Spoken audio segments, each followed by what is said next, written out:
YouTube. Thank you, BB. Appreciate you. What's up, Romo?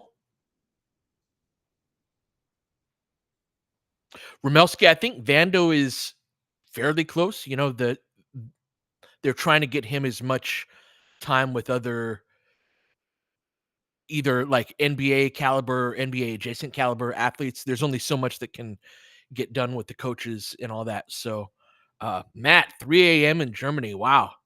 Dedicated. Welcome. What's up, Daniel? Good to see you. Clippers have held it together for a good portion of the season without Kawhi. Obviously, have him back now. Um, yes. Oh, I was going to bring this up. George, thank you.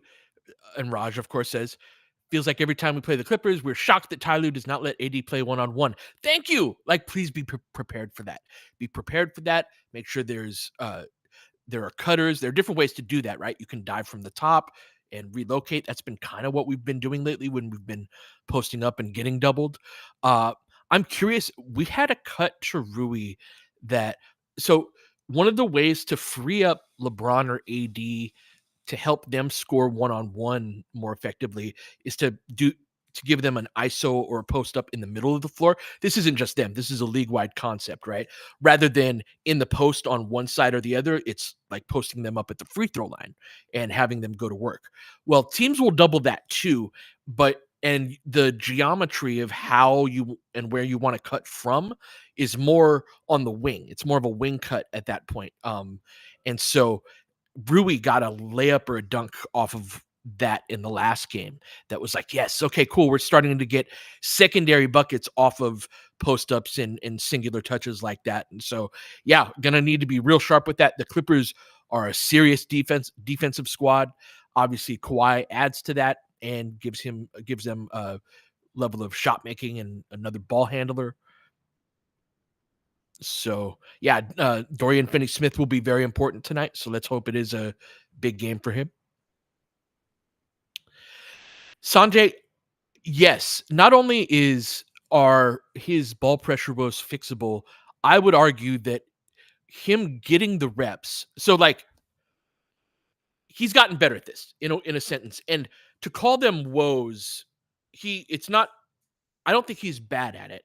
My concern is like we have to rely on you to a certain level deep into the playoffs. I think Austin can be very, very good at this year, but it's something that really only comes with reps. And so I would argue that off-season work matters, but it's really the in-season work that he's getting right now. And I'm working on a video. It's taking a while to get it done, but on his improving decision making and how it's already starting to improve. And so like a lot of times he was using speed attacks and sort of driving right into the teeth of the defense, and he'd get himself caught and passes would get deflected. He'd turn it over.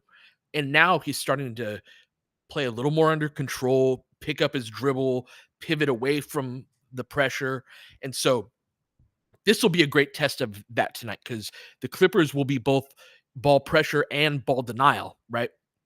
And so how Austin handles that is going to be important, but that is something that he is getting better at. And so I was going to bring that exact point up, is that I think that this is a game that I will use as a measuring stick of just like how far along has Austin come.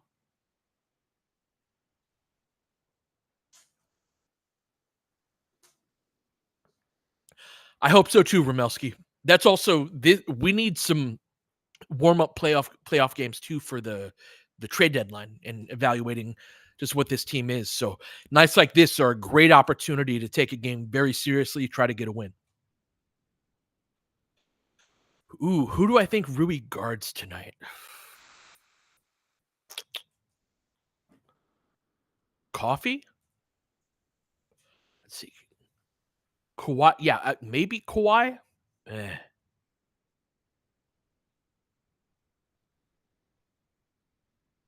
I feel like LeBron will guard Derek Jones Jr. Yeah, Coffee's not starting anymore.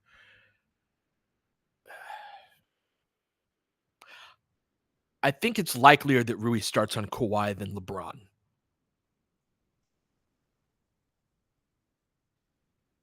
especially since DFS is playing coming off the bench. It's done starting tonight. Forgive me. What's up, DSW?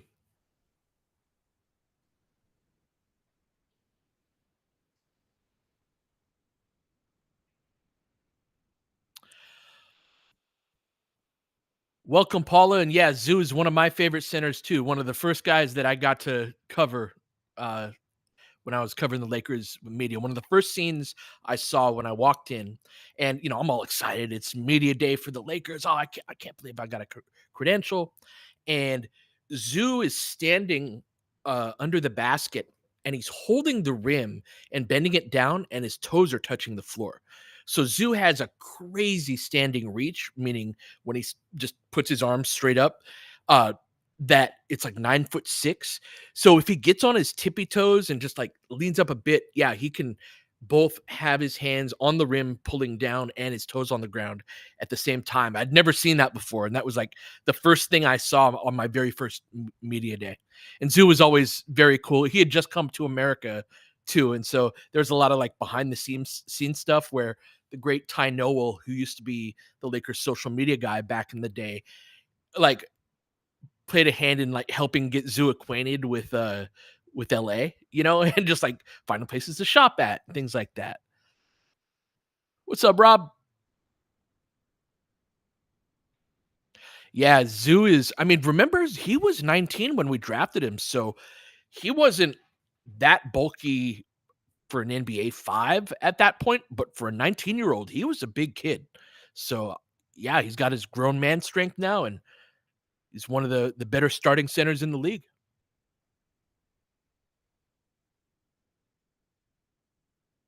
Uh-huh. Zoo with the jump hooks.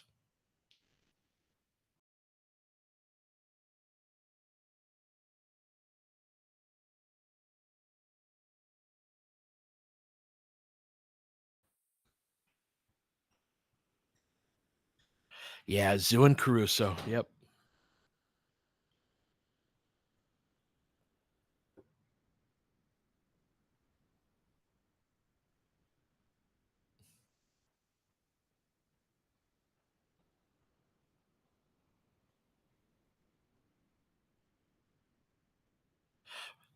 Sure, DMR, but we traded him also for a 5, right? We just traded him for a stretch 5.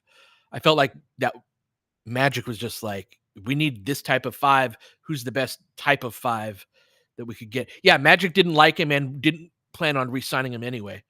So, what's up, Alex?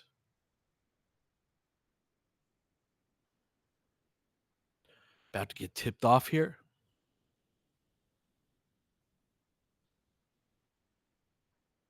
Oh yeah, we got these uniforms on.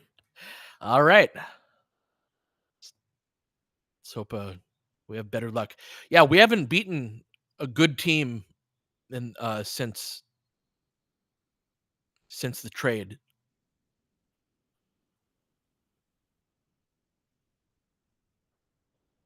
I'm not sure why Magic didn't like him, Daniel.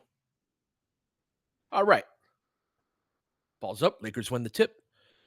11:53, 52, 51, 50 if you're sinking. Ball up top to LeBron. Screen by AD into the pocket. Cough it up. Lakers are going to have to be very careful with turnovers. They good ball pressure. Pull up three. Kawhi misses short.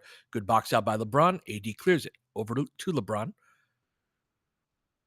Coming up the left slot. Guarded by Derrick Jones Jr. Dribbles back. AD screens left. Keeps it. Rui cut. Nice. Harden was ball watching. Rui got the dunk. Lakers up 2-0. Very much looking forward to Max on Harden tonight. Spins underneath the screen and they switch it. LeBron with the steal. Good deflection. Keeps it himself. Hands it off over to Rui. Gets swatted away. Zoo with the block. Powell racks it. Gets the layup.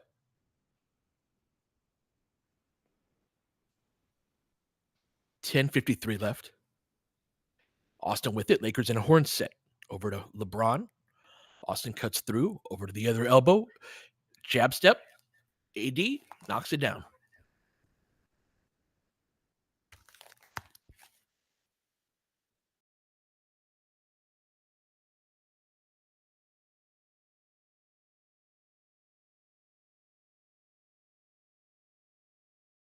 All right. Harden in the pocket.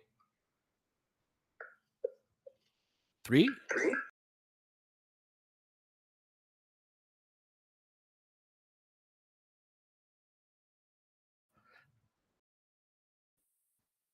Sorry, 1 second.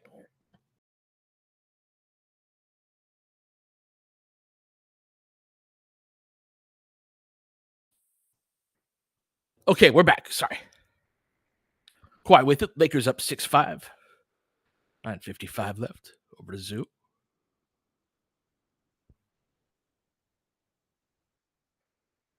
Dancing on AD. Goes middle. Well, Austin gets back cut. Norm with the dunk.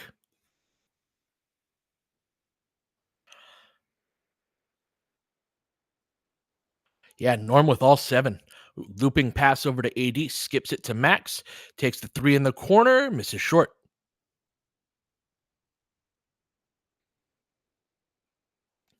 9:20 left. Harden with it. Lakers switching. Go right into the post with Zoo. Going to go up against Rui. Dribbles middle, drop step, lefty hook. Can't get it to go. Oh, but Jones steals the rebound from LeBron and gets the putback. Damn.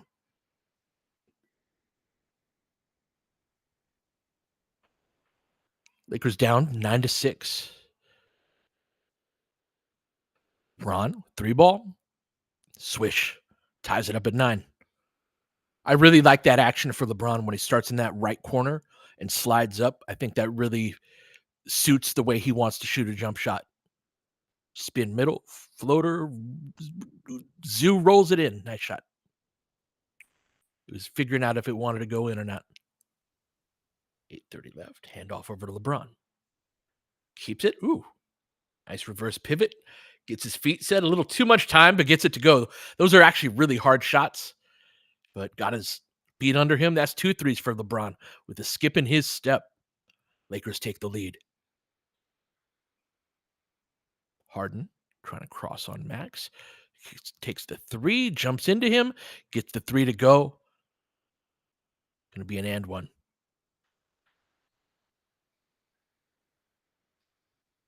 Max has got to be careful about his contests in this one. That's something that Harden does on purpose.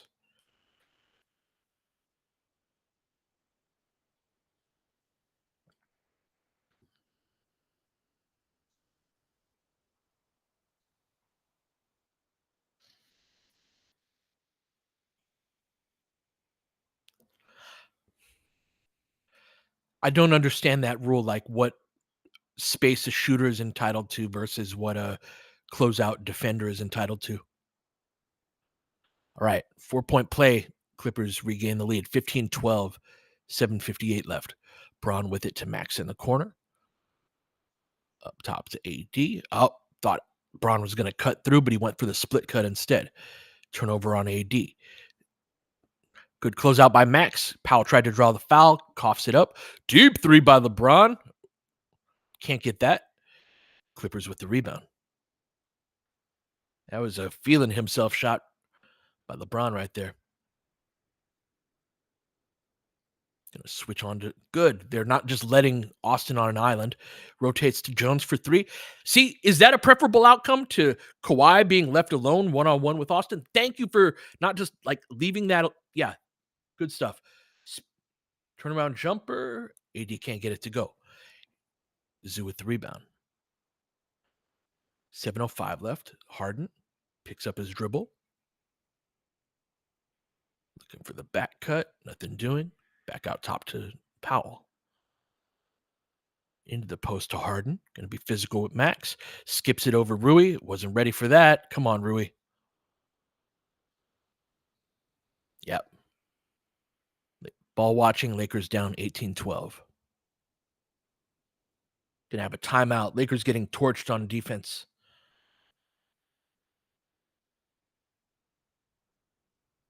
6:40 left.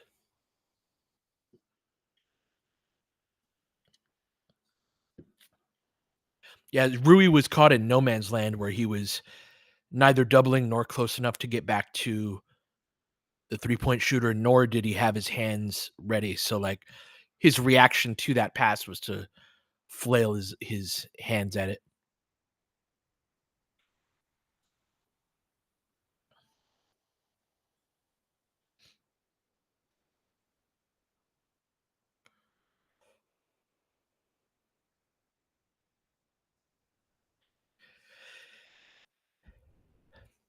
This is something I promise is not a reaction to just a couple minutes uh of this game, but the more I've thought about it, like the more I think I've decided that I'm out on Rui, and even more so than Gabe, just relative to the contract that he's making. I I really don't want to feed into the scapegoat, or like I really like Rui, and I like have appreciated his time with the Lakers, and it may continue, right? I don't think they're as keen to trade him as I would be, but just as somebody who does this, like I don't want to feed into the scapegoat. I want to be able to make that point that I don't think he can help get us to where we want to go in the playoffs without it turning into a feeding frenzy that like it always does, you know. So to the main couple of things are, if we really want to go for it this year to the best of our abilities, I think the team has to be able to rebound. Like, there's no version of the other side of the trade deadline. We can debate what type of player do we want. Do we want? Is it a big man? Is it a perimeter guy to help Max? Right, this and that. But if the team is in a better rebounding team than they are now, on the other side of it, they can't do it. And so I think that at the trade deadline, and we're going to do the trade pod soon, but that's going to be the number one point that I'd want to make, is that like if you want to be serious and make a run with a playoff eight, that playoff eight has to be able to rebound. So that's probably the headline thing with Rui, but it's also he is slow to react. So a play like that is actually somewhat illustrative of what I mean, you know.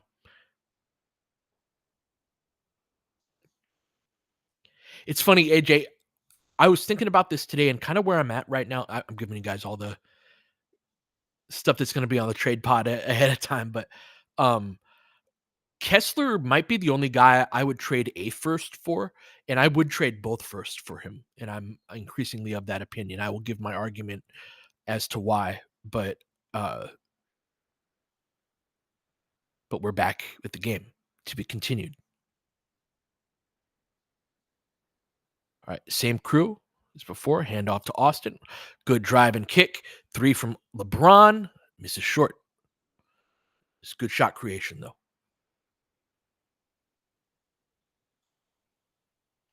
AD out on Harden. Over the wing. Crosses over. Attacks LeBron. Misses. Good job staying in front. Rui over to LeBron. Nobody picks up ball. Thank you very much. Lakers cut it to 4.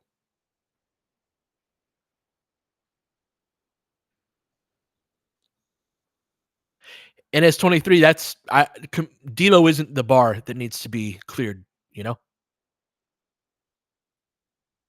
Oh, gonna be a foul there? Damn.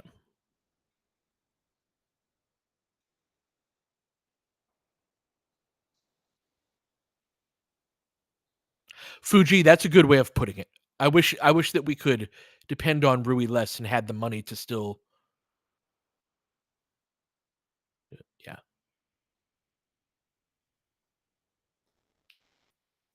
Ah, gotcha, gotcha.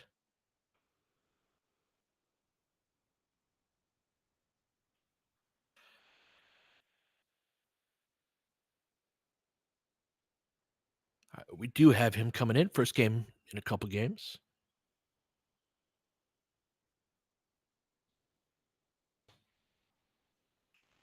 All right. Lakers down 20-14. 5:50 left. Off to Austin up the left sideline. Over to AD. Ball at the top of the key. Hands it off to Austin. Pulls up at the elbow, picks up his dribble, skips it out of bounds.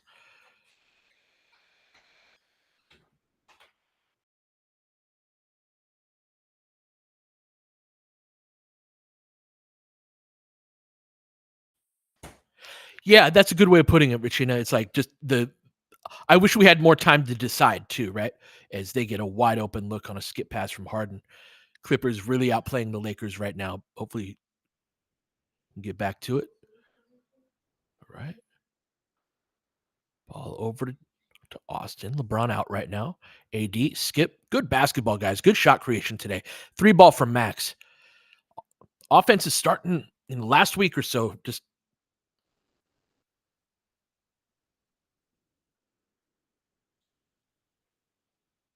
all right. Goes over the screen. Back pressure. Shot over. Nice shot over AD.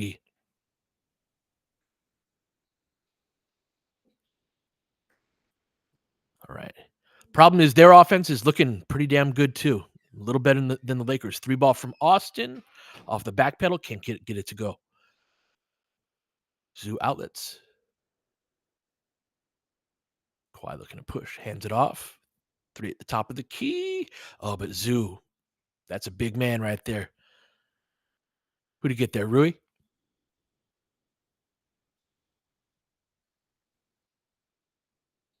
AD. Lakers down 7. Tough shot over the top. Gets it to go.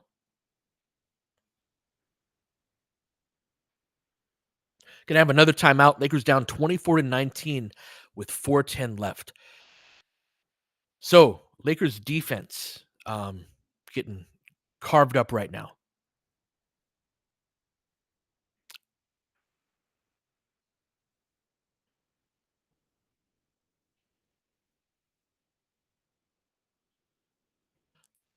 Yeah, no doubles quite yet.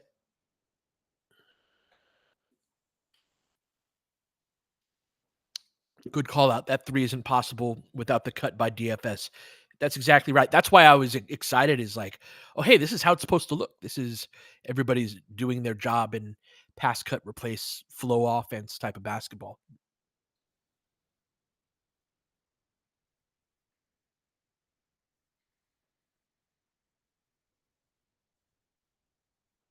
So yeah, defensively, I mean, I don't have an obvious answer if you guys have any thoughts, but I feel like they've carved the Lakers out up in a fairly uh, in a variety of ways.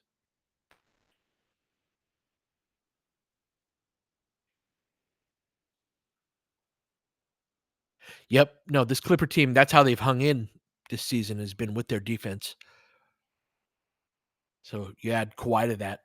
But really right now it's their offense that's roasting us. I'm fairly happy with how our offense has performed, especially relative to a lot of other games. But yeah, we can't. We're on the verge of giving up 35 or 40 in this quarter. Yeah, it might be Regina, especially the type of I think that offensive rebound that Zoo just got was a battle between Rui and Zoo for that board. And that's kind of part of what I mean too with Rui is like he tried. That's just a mismatch. And he doesn't really have good instincts for the boards.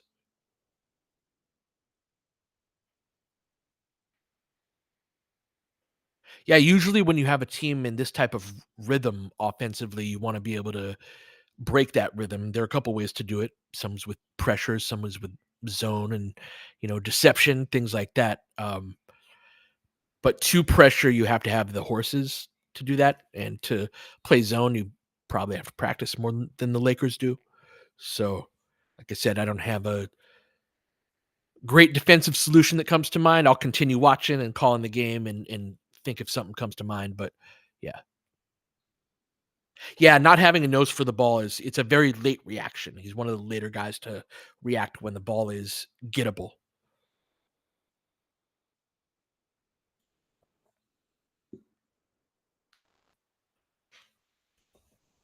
All right, ball up top, hands it off the corner, looking for the deep post steal. Step back 3. This is short. AD with the rebound. All right, Gabe into the game, dribbling it up. Comes off the screen, pressuring AD. Got Harden one step away on the help. Max sweeps the baseline. AD AD does a really good job of getting under and stepping through the defender, right? So his defender had his hand up really high on that. And to answer that Lake Show, AD is the playmaker in this lineup. That's the idea, at least. I don't agree with it. I think this is a weakness, but what we just saw, that's the whole idea. Give the ball to AD, play some defense. Um, but yeah, AD does a good job of recognizing when a defender has their hand up high of getting lower than them and ripping through. And so AD poses that challenge, especially on a switch with a guy like Dunn. Of Dunn on what's going to be on his mind is, oh, I've got to contest this up top.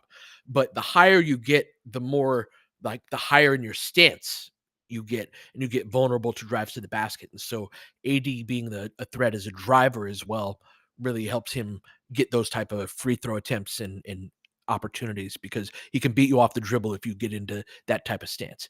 Done on the drive and kick. Back out to Powell. Contest by Jackson. He never contests those.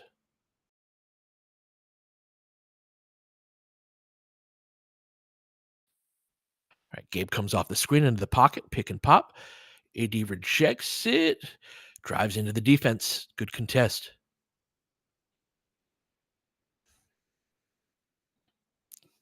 Harden dancing on Max.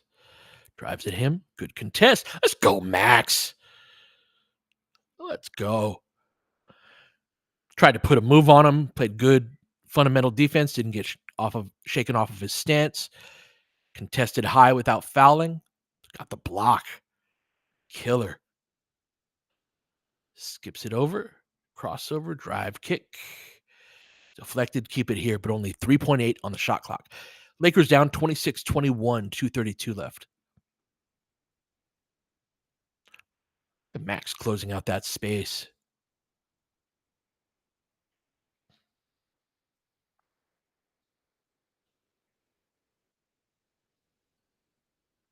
Yeah, got a too big look for this little stretch right now. Jab step AD over the top. Misses short. Jackson can't get the rebound. Oh, can't get the loose ball, though. Over to DFS into AD on the scramble. Let's go. All right. This group at the end of first quarters, last couple of games have won some like loose balls that it's so rare on this Lakers team. It's like, oh, all right.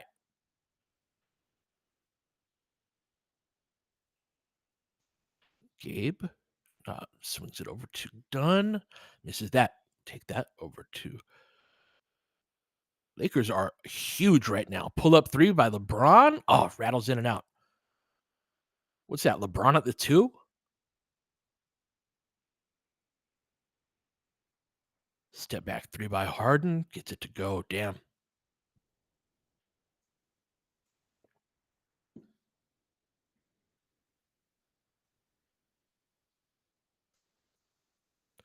Yeah, this is a little extreme on the going big. No, I'm sorry. That's Gabe. Not not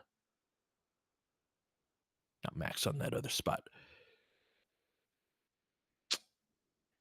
AD coughing it up. Get back in transition. Foul by Gabe. Going to send him to the line. This is one of the things that's annoyed me about one of the things that's annoyed me about when the Lakers have gone big is they've done gimmick stuff elsewhere too. So like right now you've got LeBron and DFS on the court with AD and Jackson as well, and then Gabe at the guard spot. And that's like intriguing to me. Hey, what would it look like if you just went super big? But I feel like they do that in conjunction with playing a second big and then go, oh, I guess two bigs don't work. It's like, well, you did something weird elsewhere in the lineup too. Nice pull up three by Austin. But it's like, yeah, you do have to account for the foot speed and for the shooting issues. And so when you do go too big, so don't exacerbate them at other points as Bamba finishes over the top.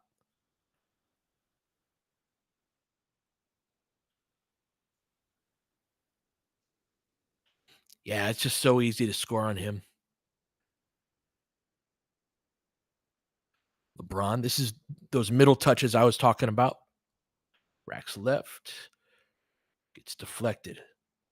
Get a lot of deflected passes. 32-26, 28.4 left, 3.3 left on the shot clock. Corner inbounds. These are tough. Oh, that's a nice pass to Gabe. Gonna get an open three. Dorian Finney-Smith can't get it to go. Damn.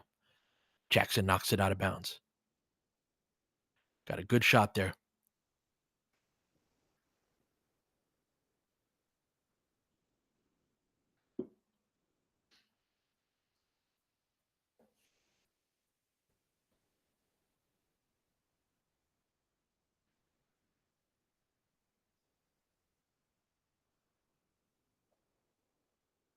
Right, Gabe switched on to Harden. Gonna take another three off the glass.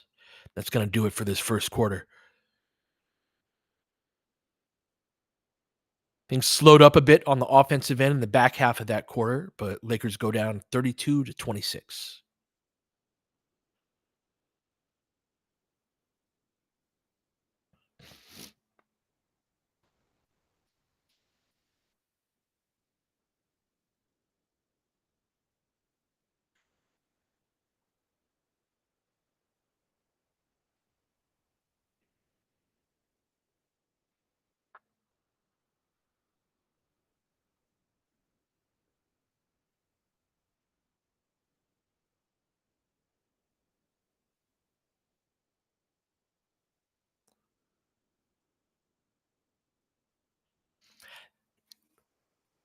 So that point about Jackson not doing anything with his athleticism, particularly on defense, I've noticed that he is way more athletic when he is moving forward than if he's standing still or, God forbid, in a back pedal. He's got almost no hops at all if he's from a dead stop or especially a back pedal, and then he can fly if he gets a running start. Um,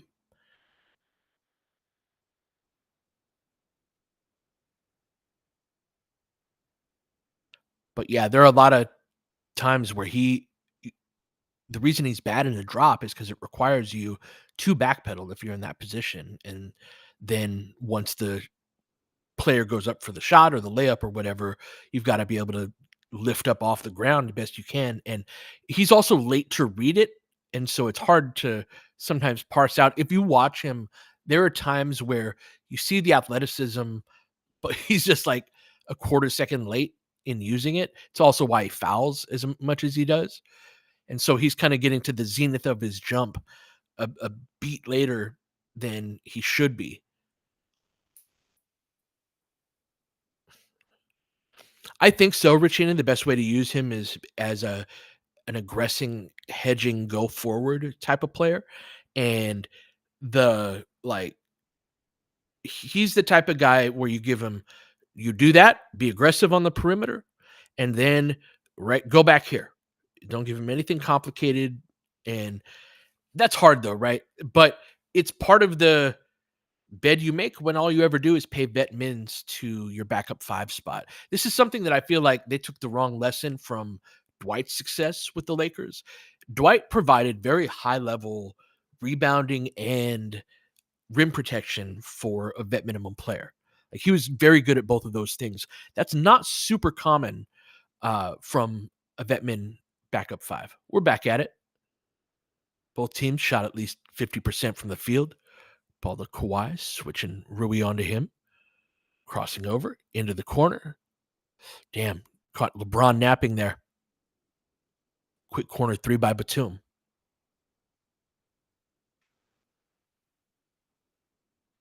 Exactly, Richina. Hard to hedge too when you don't have that second drive kick. Rui shot fake.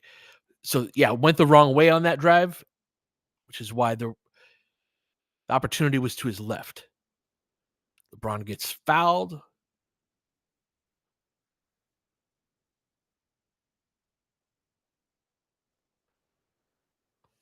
Exactly, Josh. Dwight wasn't out of the league because he wasn't talented enough to play anymore. They have looked very comfortable.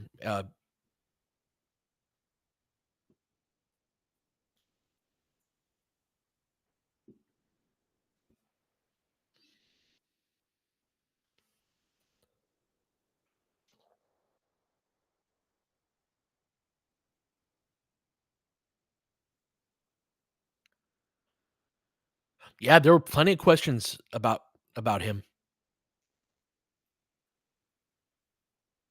And so, yeah, they don't ever invest any resources into that position. They don't draft there either.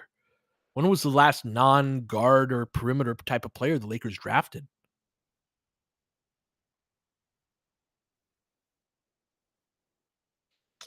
That wasn't even this decade. 7-point game is Braun gets them both to go.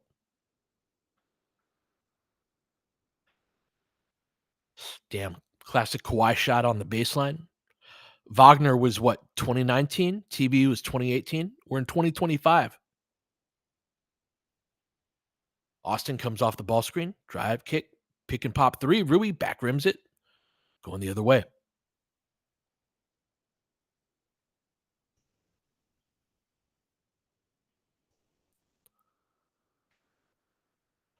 Step back.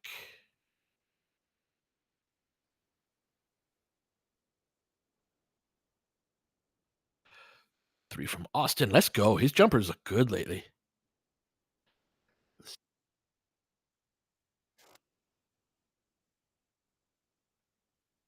Audio on,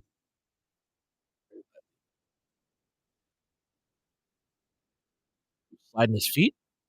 Double on the low man. Good rotation. Look at the Lakers playing quality basketball. Keep it here.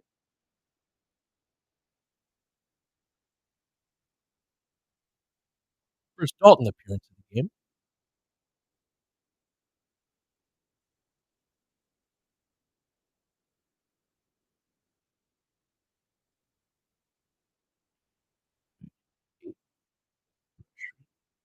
Good double.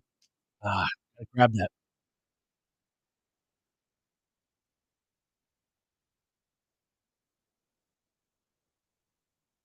That hit the rim. What happened there? Oh no. So yeah, that zero point 0.5. Don't give up. All right.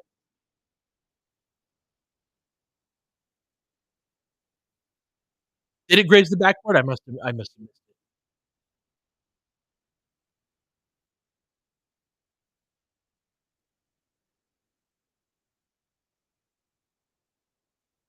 Lakers in a horn set. Switch that. Get off the Gabe. Gets the seam all the way to the rim. Nice decisive move. Gets the layup. That's what we need from Gabe in terms of dribble penetration. It's like we need him to see when they're not paying enough attention and then shoot the gap best he can, like he did there. Yeah, Powell's really good. Austin thought about it. Over kick instead. Oh, pull up midi. Sure. Good basketball. Nice drive and kick basketball between those two.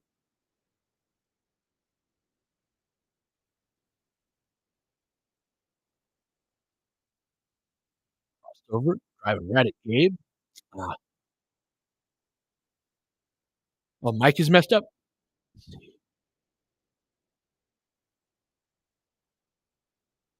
Are we still sounding bad?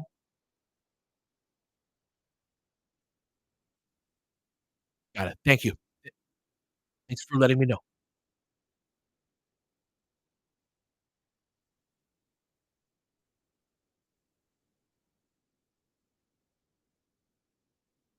Oh, Rathstein, I feel your pain, man, reading through these comments.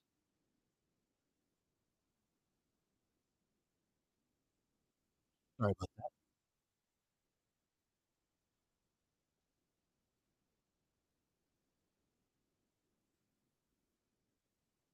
All right, Lakers down 5, 8:58 left.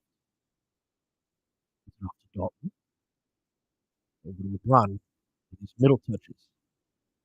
What do we do off of that? LeBron attacks one-on-one, gets to the rack. Yeah, they stayed hugged up. On, beats him off the dribble. Great to see. 3-point game.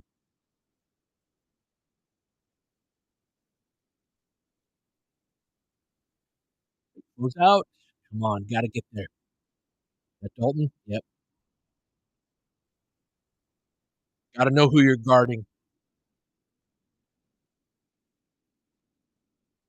Over to Austin. Seem nice, slow down, beautiful move. What's up, Roy? Good to see you around these parts. All right, Lakers get a free one. Turn it over. 43-39, 8:12 left. Get some subs into the game. I'd like the rotation tonight. Lakers are playing all the responsible adults. Gotta get out to Norm Powell.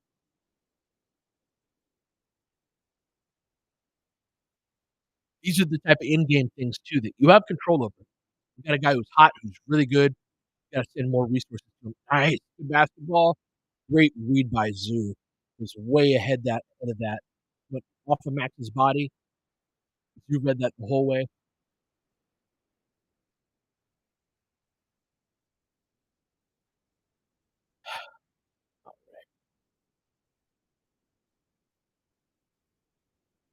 Zoo. And then get post up, jump hook over the top. Some short. Right. Rui with some stout defense there. Dalton over to Austin. Close the gap. Back over to Dalton. Swing it. All fake. And dribbles into a post up. On his back. Has Zoo on him. Middle. Woo! Nice quick layup by Max. Kind of quick jumped him there. Mike is bad again.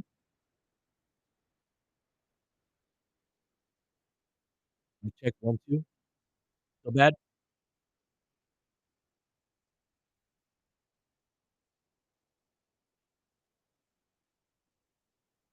Testing. What? Okay. 1 second.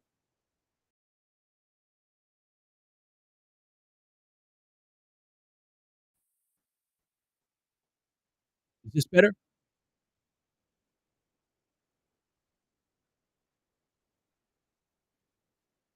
Mic check 1, 2, 3. Rui missed that again. All right. I'll be back.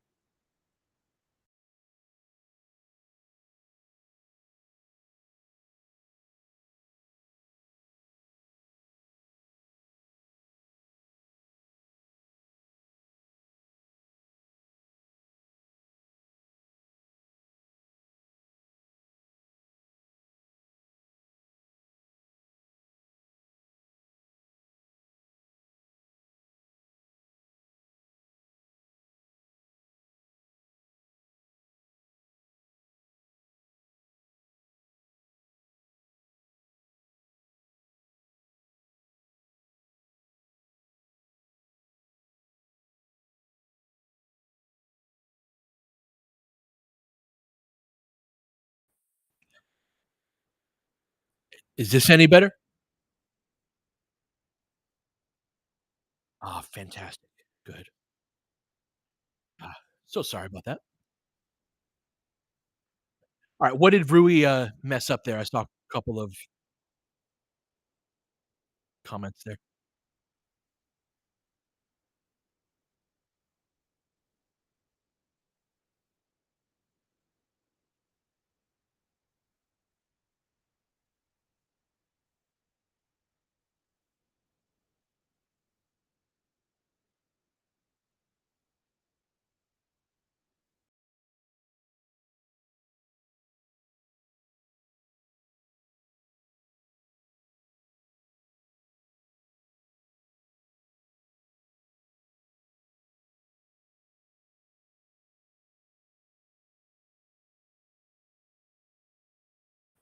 And popped instead of rolling. Got it.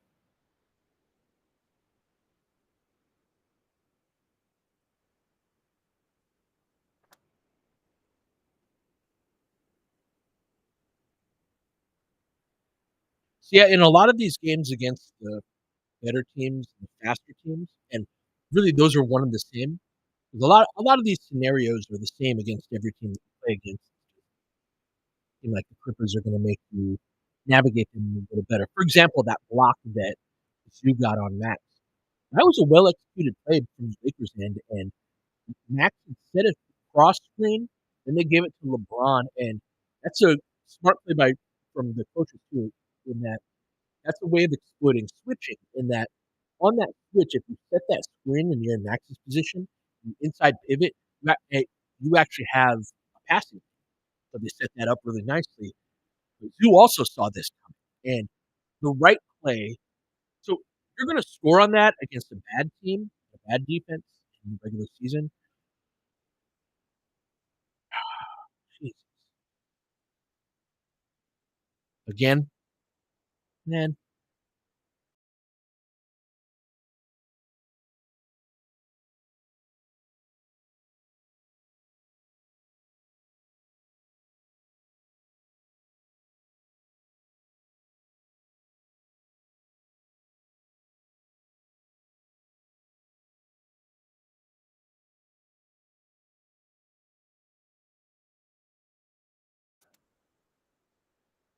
any better?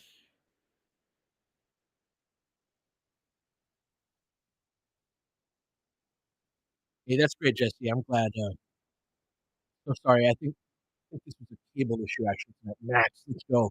Big shot right there.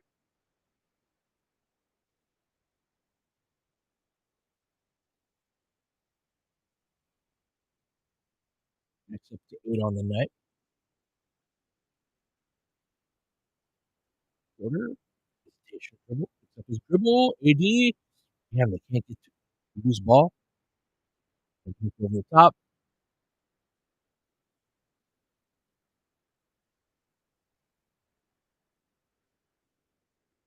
8. Oh, the miscommunication right there.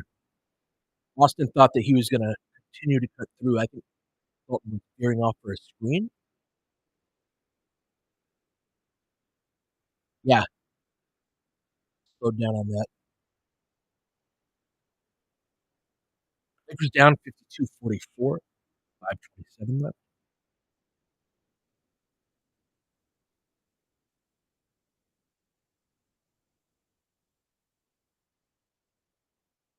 Lion triple threat. Spitting three. Lakers switch that. AD is up on Kawhi.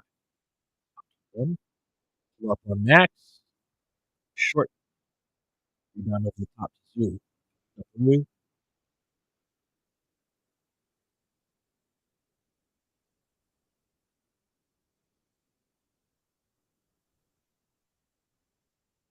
We're underwater again.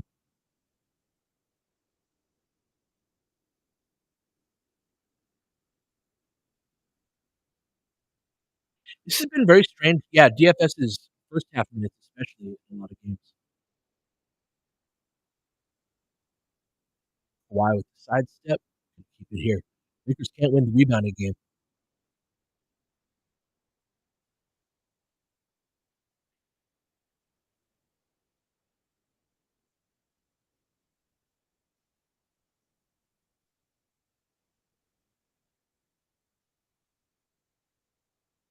Is that Rui again?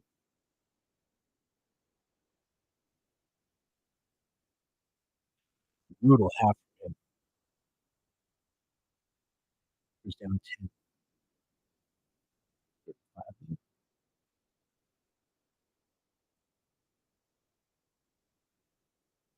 Post to AD. Back out. Swing. Blue ball.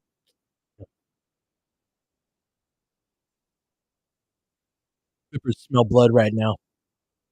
Wide dribbling into a post up drop step. Nice move on Gabe. Clippers down a dozen. 13-3 run. Yeah, it was right there.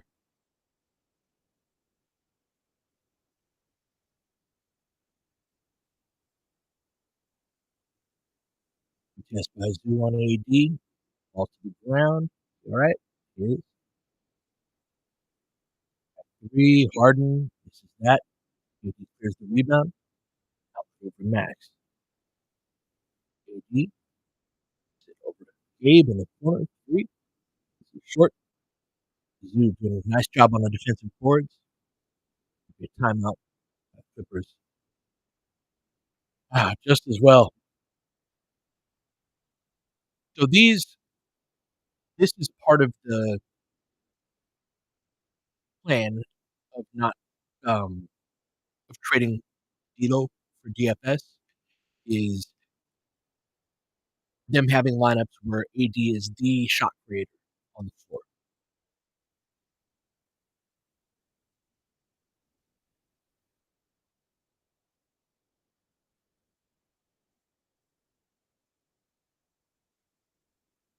Yeah, I don't think they can, Mikey.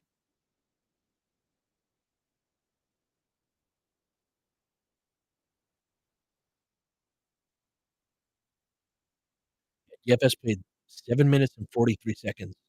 Very strange.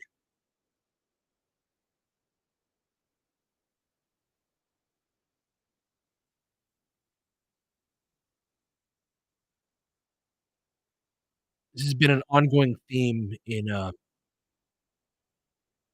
our games with Dorian Finney-Smith against good teams is that he doesn't play very much, and he's the team leader in plus minus. He's at 0 in the 7:43 he played.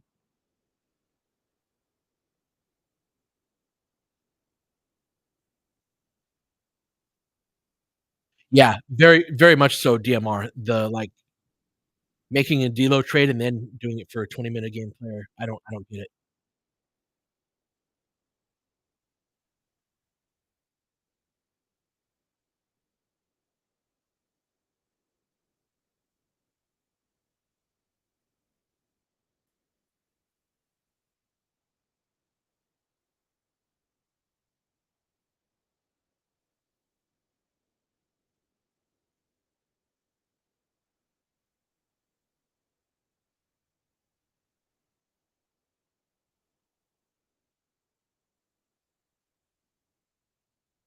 Yes, I would, Dave. Yes, I would.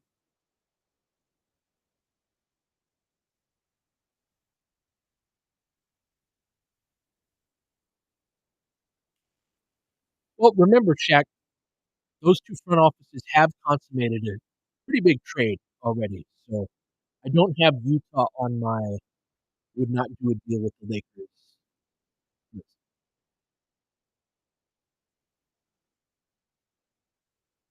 Yeah, I agree with that, Tony.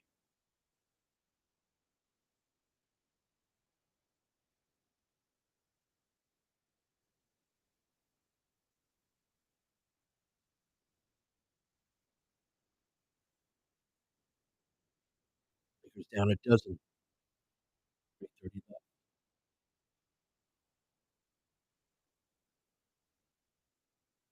all up top. Lakers get lost. Travel. Good jump out by AD to save that.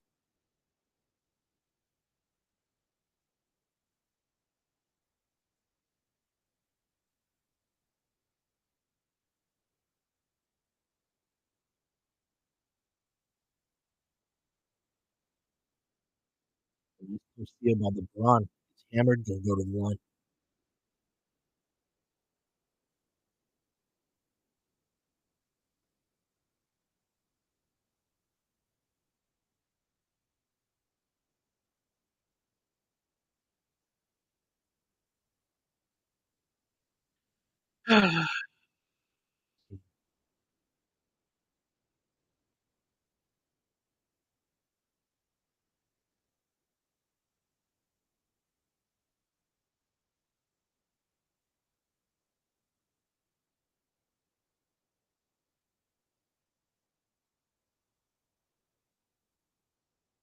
Hmm.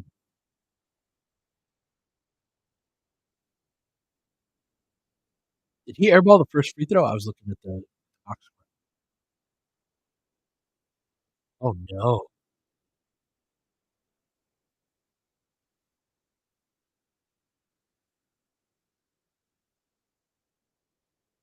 Right, Harden and triple threat, pocket, too easy.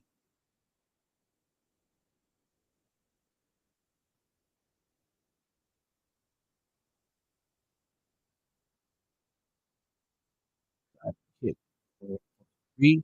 DFS can't get it to go.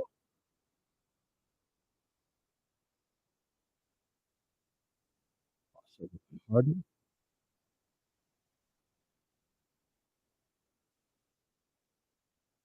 through corner, let's go.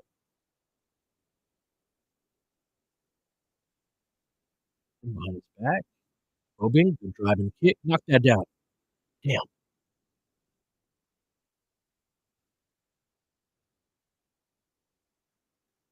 good shot in rhythm, good probe by Austin on the baseline. Harden, on the way to the rack.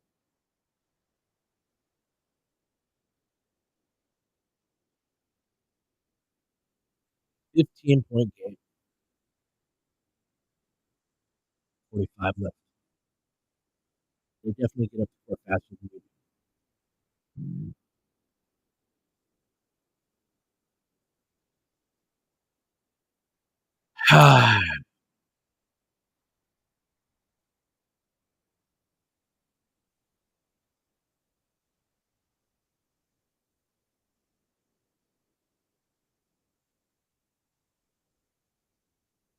Bad pass by Braun there.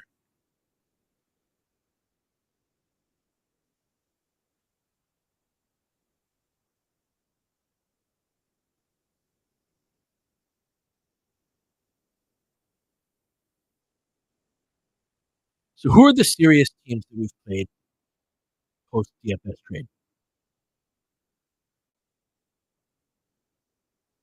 The Clippers, the Cavs,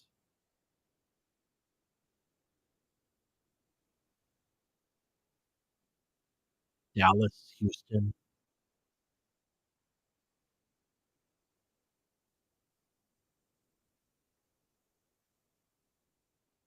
Yeah, no, there needs to be a change in leadership before anything big uh, changes here. This is sort of like a bigger point of a lot of the coverage. What I try to say with the team is that the team is the way that it is because of ownership. You know,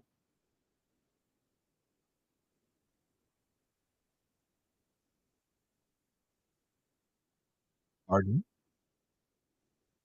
selection by AD.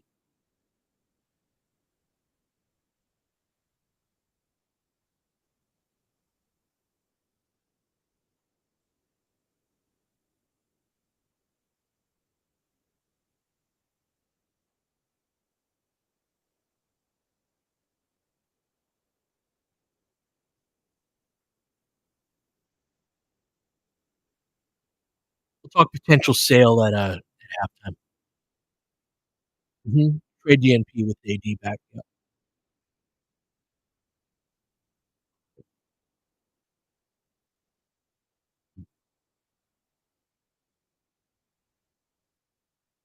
Yeah, Sanjay, the Lakers are in a bad spot right now.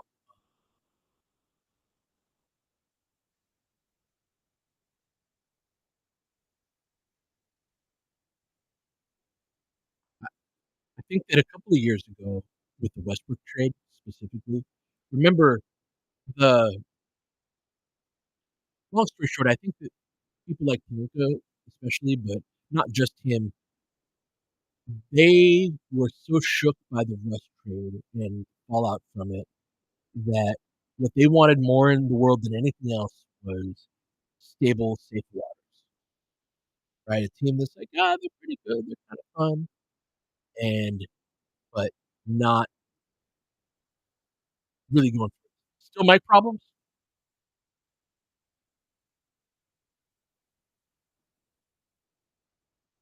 God damn it. This is one of those nights, huh?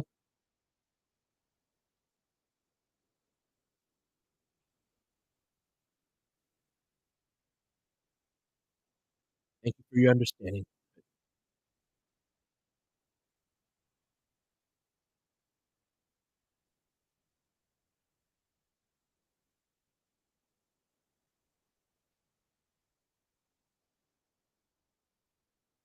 This is weird. It's the same setup it always is. Rooting around.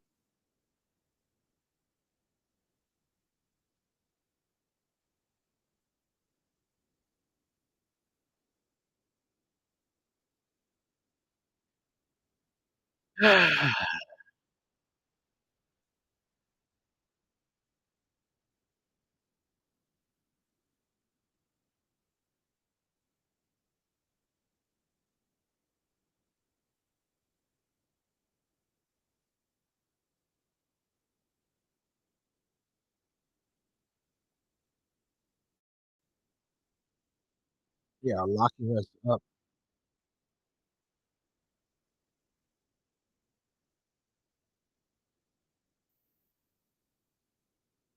The level of speed that they're playing with versus us. Is Mike still bad?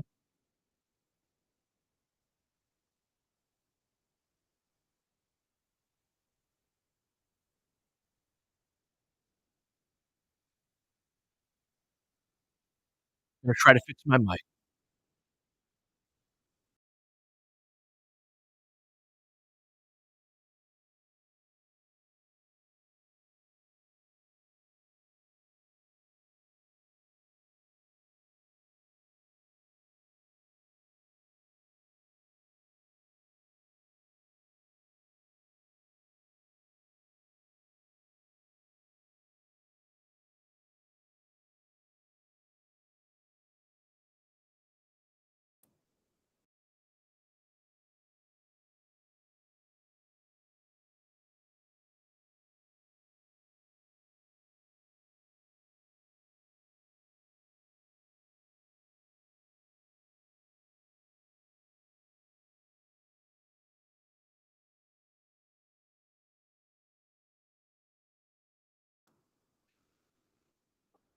This any better?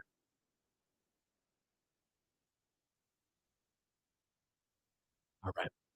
I'm gonna very much try to not move anything else. I also need a drink.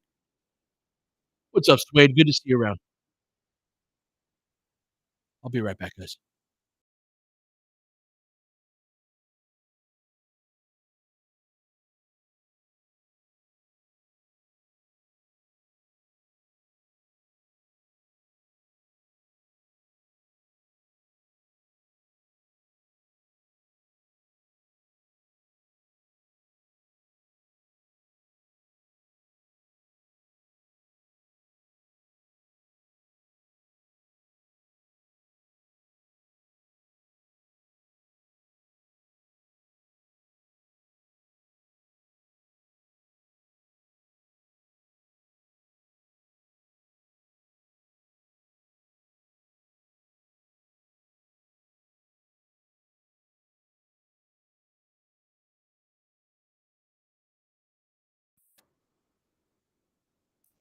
Alright, hopefully we're doing alright.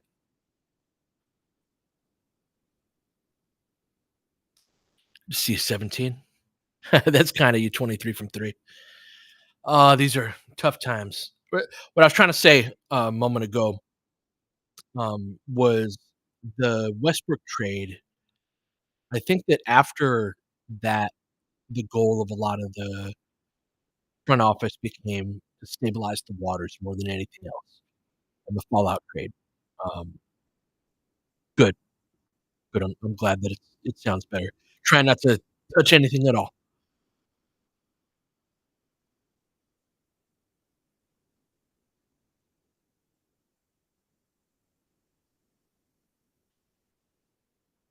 So, Paul, I it was an awful trade. There's no doubt about that.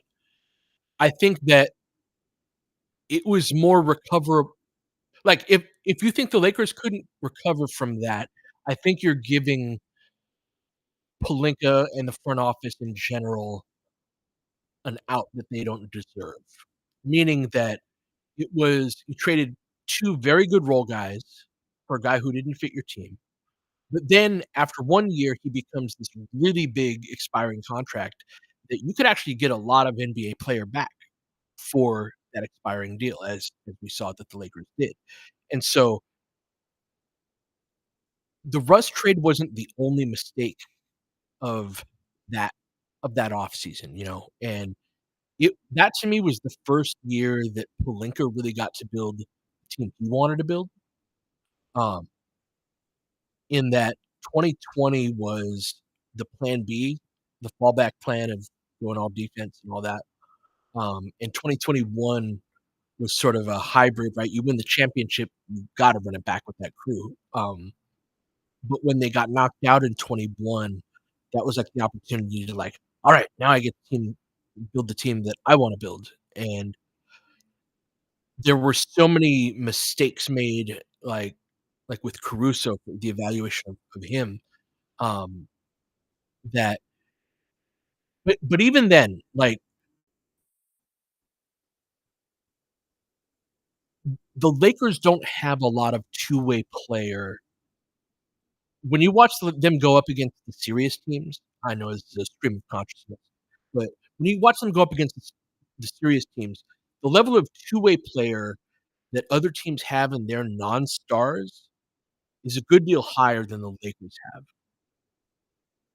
and that is a reflection of, and, like, the way they would defend themselves is like, "Oh, both LeBron and AD are 10 plus years of service guys, the super max guys, so they get paid a ton, right?" It's harder to build out a team when you have less. I mean, we're still far over the cap that LeBron could take a $20 million dollar pay cut, and, uh, we'd still maybe have access to the MLE.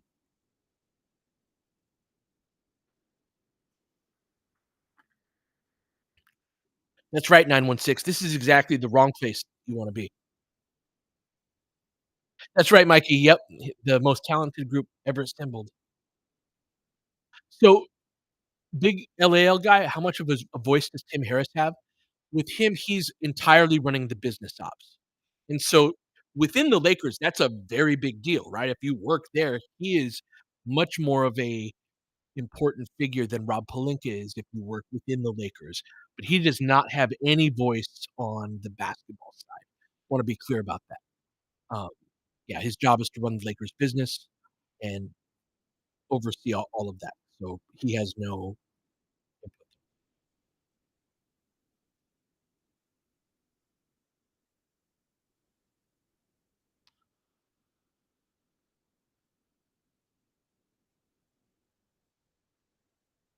It is. It is a disgrace, and how many people did the Lakers have on the basketball ops side that would be considered amongst the best in their profession?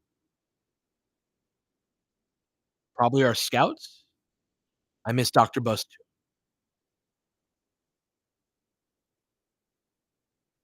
No, if Doctor Buss was around, the Rambuses wouldn't have a voice.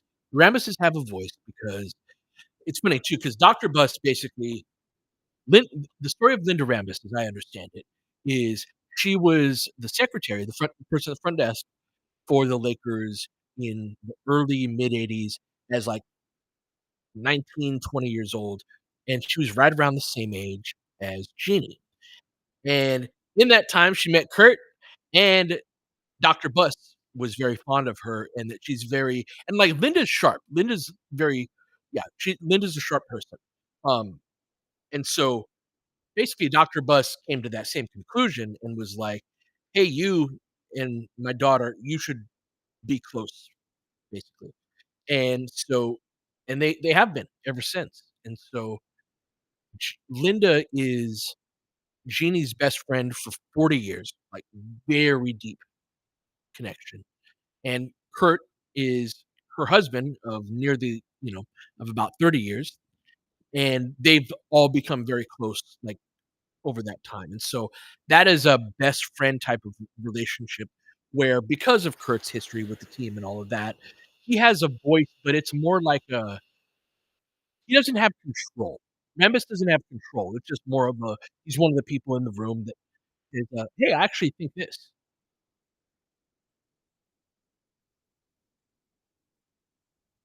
916, very few.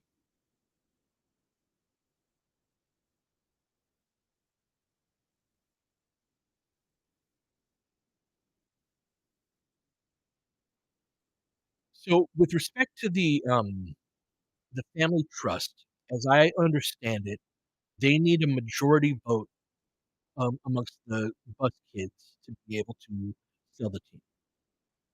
The, um, current vote, as I understand it, is 4 to 2 in favor of not selling.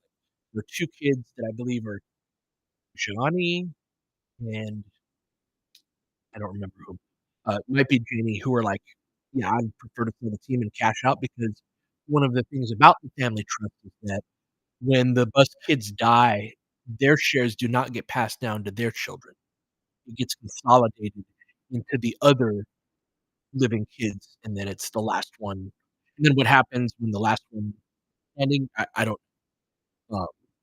oh, Johnny and Jim? Are those the 2, Johnny and Jim? Yeah. Oh, yeah, um, and so, basically, you've got Jesse and Joey. They wanna be in charge of stuff, right? And since they were kids, they started in the organization very young. Remember, they're 20 years younger than the other 4 Bus Kids, and so, uh, uh, they've been raised in this, and they've been feeling like it's their turn to get the reins. That's what they've wanted for a while, you know? Um, and so they don't wanna sell. They wanna live out the things that we've been looking forward to for years and years. Then you have Jeannie who doesn't wanna sell, and then Janie is gonna that's right, Janie is gonna go along with what Jeannie does, basically. And so 2 of those would have to flip. And then what would happen if one of the bus kids passed away, and then what would the vote need to be then? I don't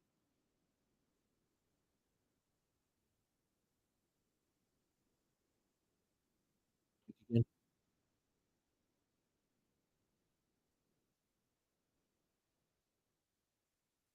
Yeah, I'm fixing it.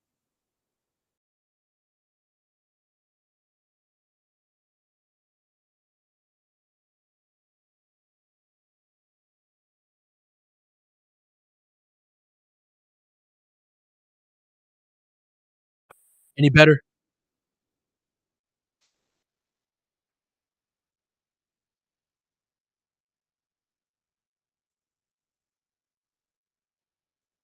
Mic check.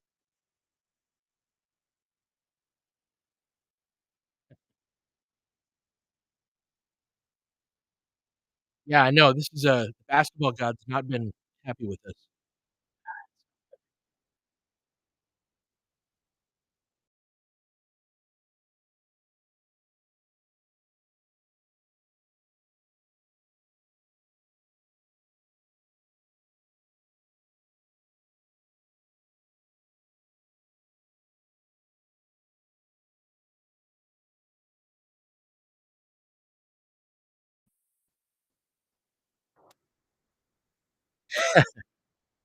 Well, I gotta get this mic working to give a therapeutic LFR pod. Is this any better?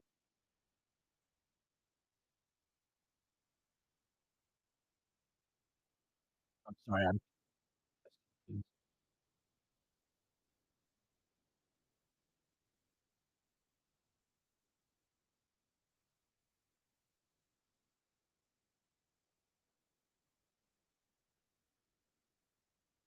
mic check 1, 2, 3. 1, 2, 3.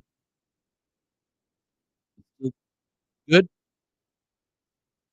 Good for 17. It's raining.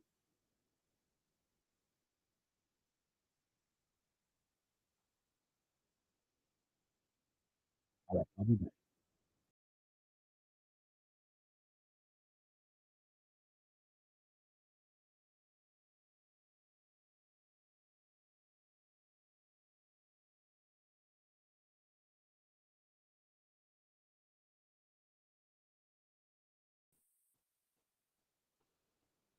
You guys, I'm gonna hang tight real quick. It might end this stream, um, but, I'm gonna close and reopen very quickly.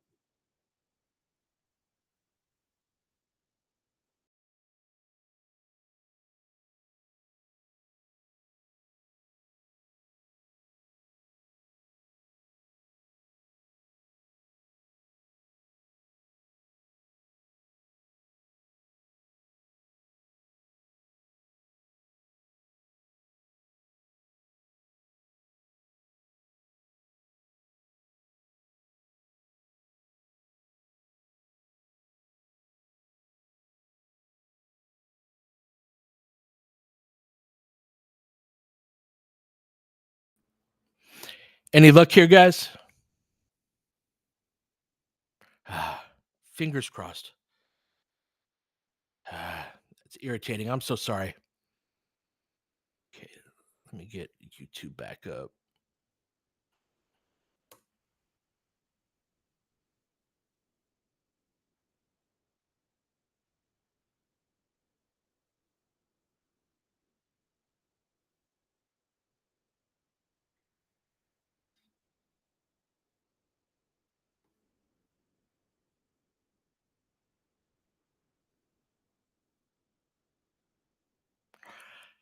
Is that because it's trash, Nabil?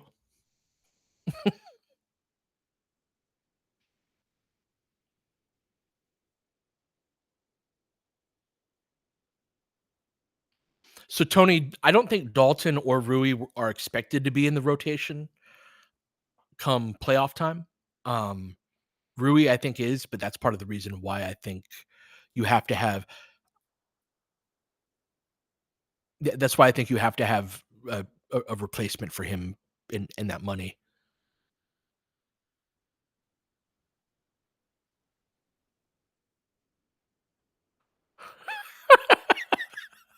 Sorry, Nabil. Uh, William, I'd say, well, unplayable. But next dead ball, remind me, or next commercial, remind me about this topic. We're back at it. See if the Lakers can make a comeback. Jump hook over the top of AD, but LeBron gets beat to the rebound.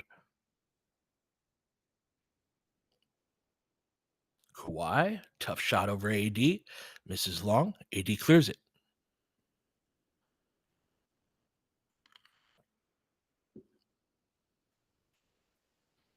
Braun off the curl, looping around, swing. Rui, wing three, gets it to go. Nice. Needed that. Fuji, good call out. That I caught that. That caught my eye too. That AD's a little bit quicker. Step back, Harden over the top of Austin. Nice shot.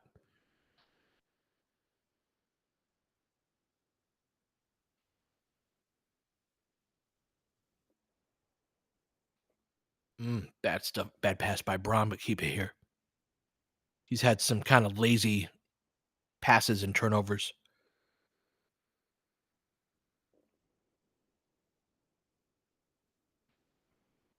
Lobs it up for Max. That's another bad pass by LeBron there.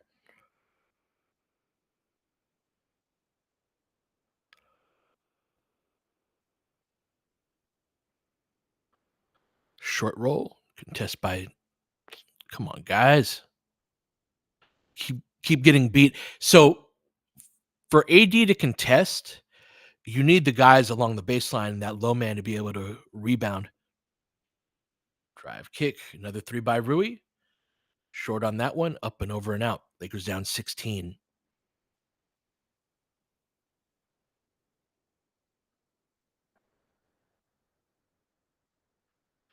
Appreciate your guys' patience on the mic.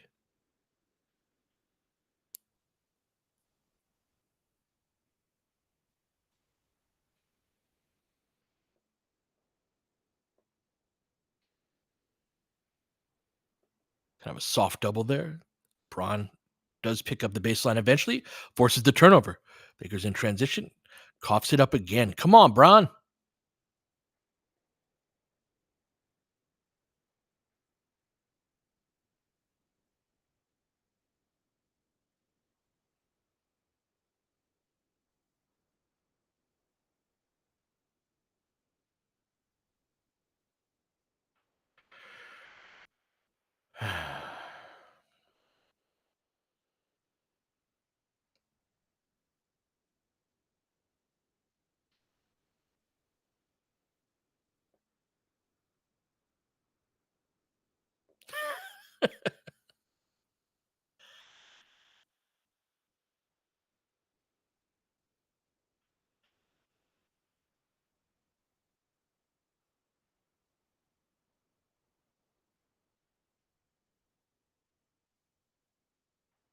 Powell racks it, goes right by AD. Lakers down nearly 20. AD caught in mud on that one. Horn set by the Lakers. LeBron with it on the elbow. Over to Austin. Uses the ball screen into the pocket. AD shot fake. Into two. Max takes the three off the relocation. Misses long.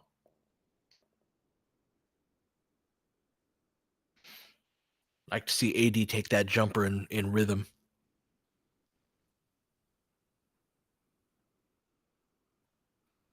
Lobs Drops it over the top. Braun beat again as the help man. Yeah, LeBron's super checked out.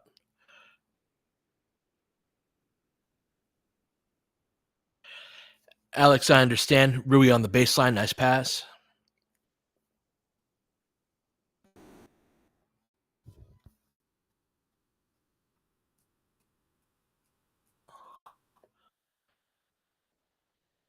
Lakers in a zone now. Little 2-3.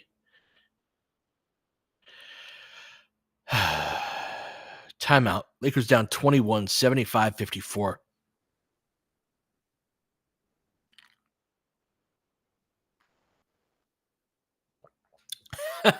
Nabil, you are blameless. You are blameless in this one.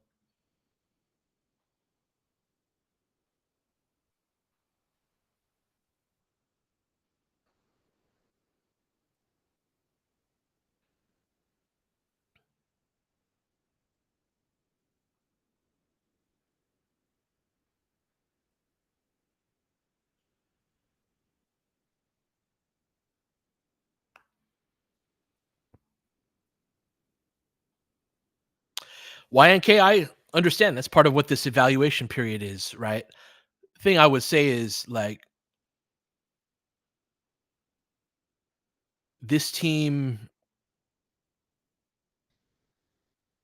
has had has been more competitive. Like post DFS trade, they haven't really been competitive against good teams.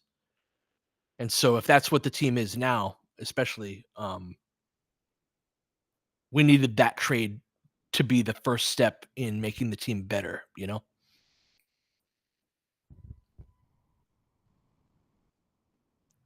There's actually even prior to this game and just independent of the performance, again, thinking more and more about the trade market, the more I'm of the opinion that Kessler, who I don't think is super available in the first place, is the one guy worth a first. And the reason being is that, so for example, the backup 5 spot, there are a lot of centers that are attainable at the trade deadline, none of whom are so much better than the others, aside from Kessler due to his contract, especially. But he's durable, really good rebounder, really good rim protector, just really good defensive player. And overall, like he's a starting caliber center, like a very good starting caliber center that, um, yeah, that, but everybody else there, you should be able to get a very good player for seconds for the backup 5 spot. Um, or, a Bruce Brown or a Brogdon, whatever you're looking at the 2. And so the reason I wouldn't trade the firsts is because there isn't somebody who's available who is so much better than the other guys available where I'm like, no, that guy's actually worth trading a first for. And I am somebody who is super fine with trading the first. Like I said, I'd trade them both for Kessler because I also think that if you wanted to make a move down the line, he'd be totally tradable, you know.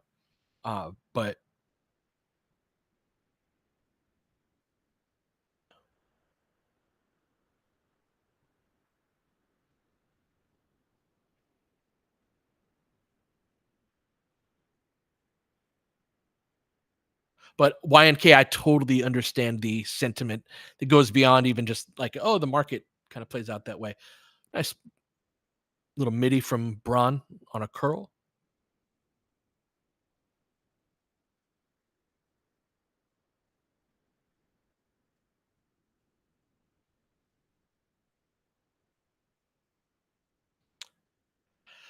Come on, guys.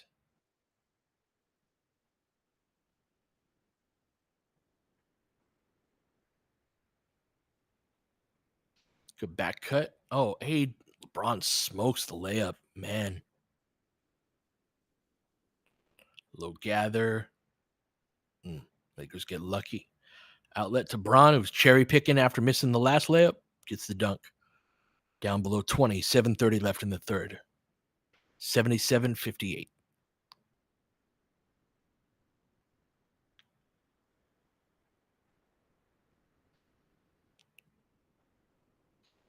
Tony, we should blow it up this trade deadline if that's the evaluation. Step back over the top. Good contest by Austin. AD clears the rebound. Yeah, I feel it coming too, Nabil. Let's get this down to 10. Braun off the curl into the pocket. Fouls AD going up.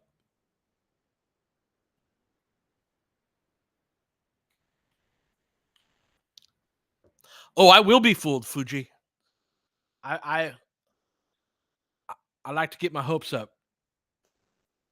I know it's not real, but yeah. Okay, you're the same boat with me. Hey, Mr. Blue.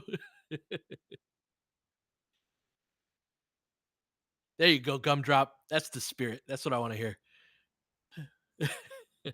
AD gets the first free throw.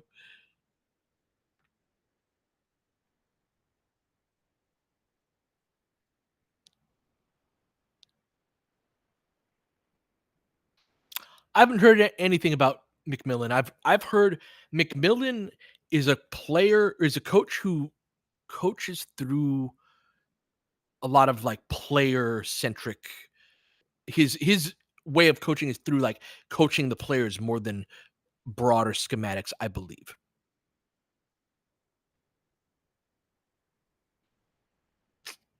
That's a easy money shot for Kawhi.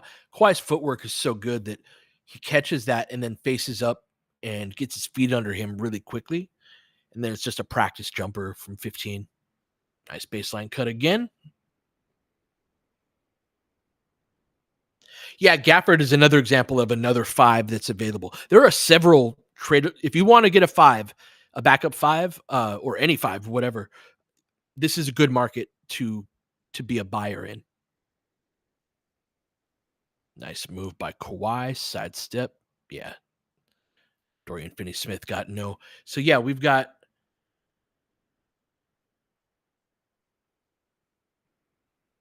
Rui at that other spot, but yeah, LeBron or Rui at the two, depending on who you consider there. Braun dribbling into a post up, skips it over to Rui. Sidestep, gets hit by Zub, no call. I thought that was a foul. Oh, Braun breaks it up. No, we got to call the foul. Yeah, Fuji, I don't think that Gafford is a. What I'm saying though is that if somebody else wants a five, Gafford should have some interest around the league. They take another team off the table for the Lakers to be competing with, for another five.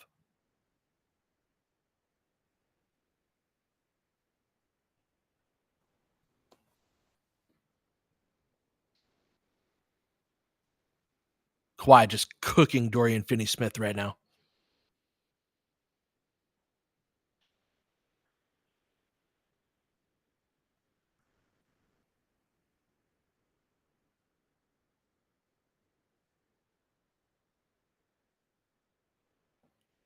Just one-on-one basketball. AD out of the play because he's along the baseline. Yeah, no lift on that plantar fasciitis. See, that's the thing, William, with Dorian Finney-Smith. Like, he's a wing defender. When I talk about like lightly shading the box on the pod, for example, though, he's sort of an example of what I mean. If somebody, yeah, he does that and he's okay at it, but he's going to be on the other end of the highlight reel of the really good players.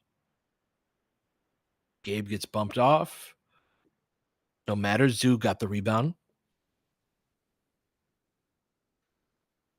No spirit. 24-point game.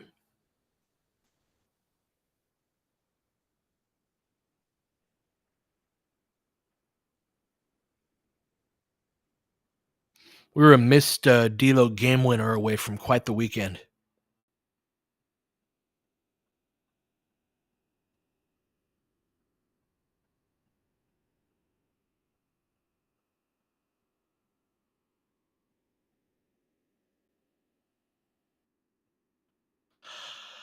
All right, Lake Show. Appreciate you.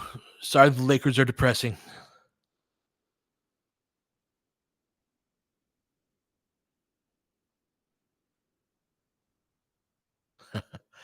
I understand, William.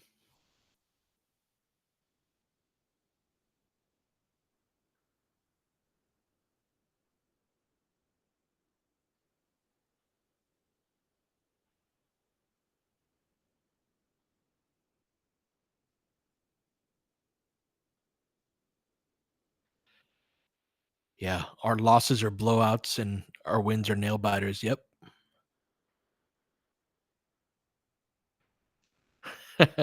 I like it. I like it, Shaq. Oh, we got a foul on the perimeter.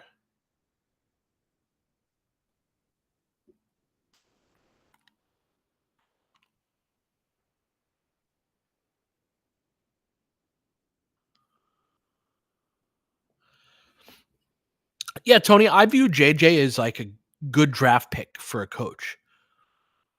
Type of player you draft him, you're like, all right, we got something there. He's got things about him that I like for sure, but there's no substitute for experience. It's a tough job. It's a great job. I miss it so much. I'm like I have to get back to it. I think he's done fine under the circumstances. This is coming from somebody who didn't want him. And the reason I didn't want him is it's funny that we're playing the Clippers and talking about this, but the reason I didn't want him, it was more like crying over spilled milk than an entirely rational, meaning that was very frustrated that the Lakers organization was in a place that the person they were trying to go forward with coach had never done it before, right? Like I think the Lakers should be a place that is a bastion of expertise. And that's what they were during the Dr. Buss years, where if you looked at from the owner to the general manager and the head coach, and of course the best players in um but even just throughout the organization, they were, if not considered the very best person in the game at that job, they were right up there with them. And that is just not the case anymore. And so to be in what I thought was the last possible year of the LeBron and AD era and to make a run at it and to like I I wish we would have hired Ty Lue. That's really what it comes down to it for me is that I feel like if we would have hired Ty Lue, we would have had one of the and it's funny, we've faced several of these coaches lately between him, Kidd, Udoka, who did we play the other day? Uh Played another good team. Atkinson, Kenny Atkinson, yep. We've played all of those teams, I think, since the Dorian Finney-Smith trade. We've played a run of incredible coaches. And I think that in several several of those games, I think we saw the difference between where they're at and where Reddick is at. And that's not, I mean, that's like yelling at a rookie for not being an all NBA player yet, but that's still what the job is.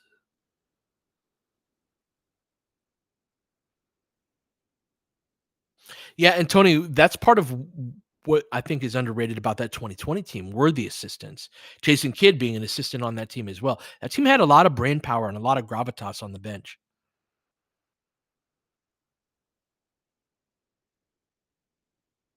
I can't do the day-to-day call or the play-to-play call. Yeah, I don't know if Dan Hurley would have worked out in the pros, learning more about his personality and yeah, it's hard to envision. Lakers clueless on the double team on AD, throw the ball out of bounds. Get doubled, just have no idea how to handle it. They've given up on this game.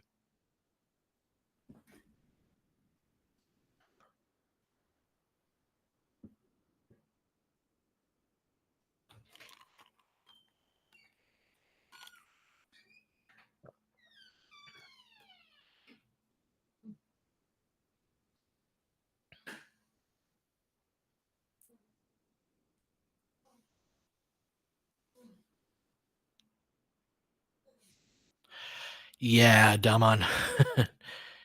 My mic's been all messed up all night too. Just been not meant to be tonight. It's coffee sticking a jumper over the top.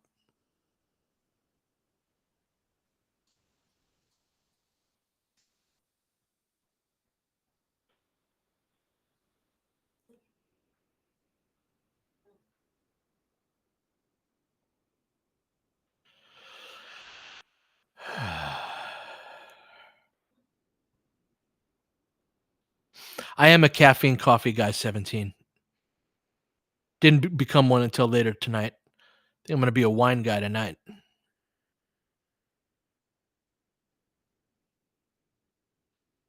Like, I legitimately think I'm going to go to Stater Brothers, just up the street, and get a bottle of wine specifically because of this game. They've just gotten their asses kicked every time they played a serious team.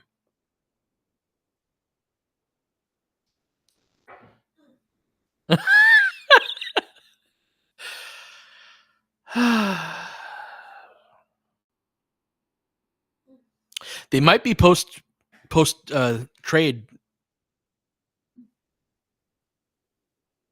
There was no guarantee that trading our top plus minus guy for DFS was gonna work out and, like, completely change the style of player, you know?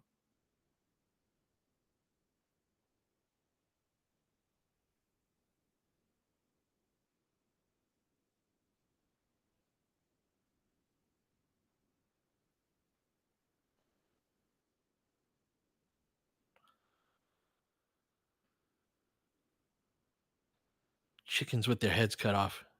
AD gets it to go, though.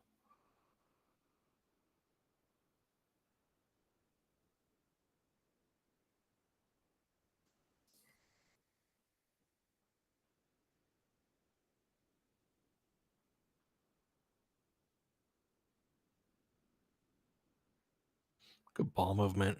Nice closeout. Great block.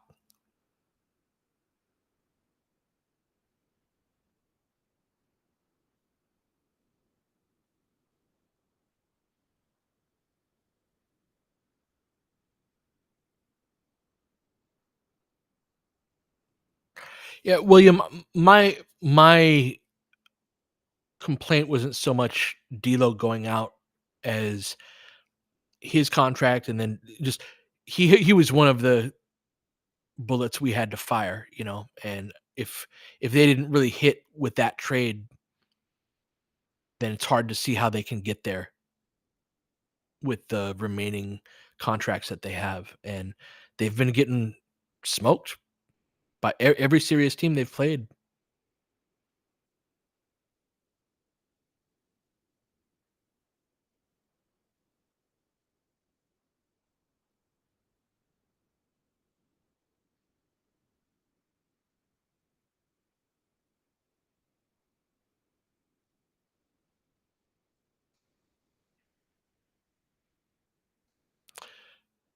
17.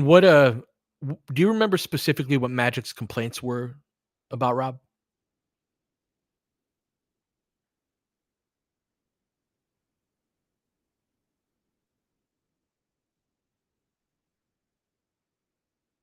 That he was a narc and a backstabber. Yeah, and a snake. Yeah. Oh, all right. Lakers going on a little run.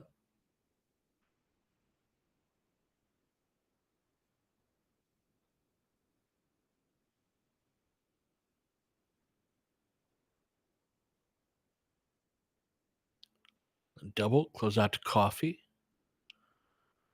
All right, off his knee. I'll take the fake comeback right now, Chocolate Thunder. I just need the dopamine hit for just a few minutes.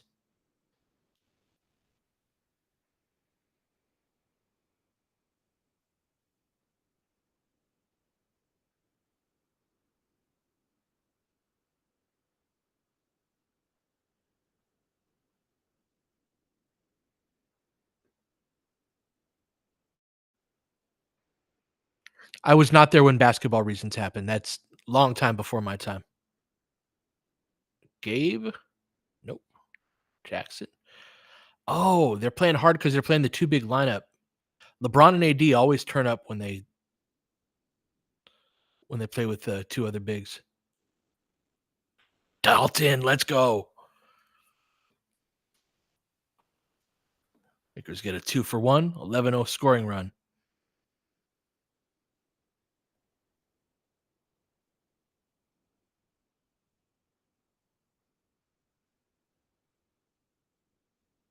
I agree, Justin.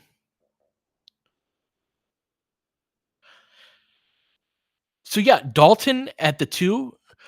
Basically, one of my thoughts, Regina, on lineup construction and how you want to account for your weaknesses, but while also playing into what actually makes you good. So this is a lineup with Gabe, Dalton, LeBron, AD, and Jackson. And so with Dalton at the 2, you at least have some shooting, right?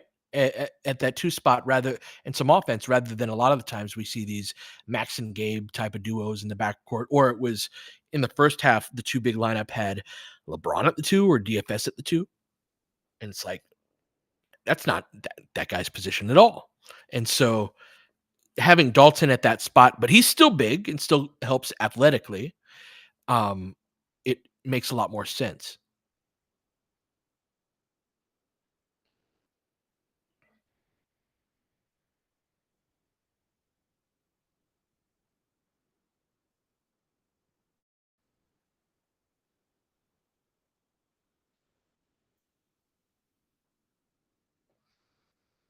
All right, back up to 17.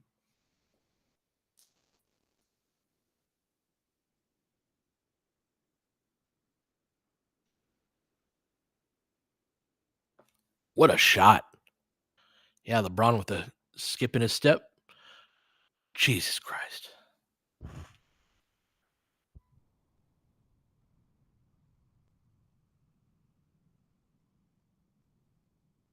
Was it late? Oh, it didn't count? Thank you.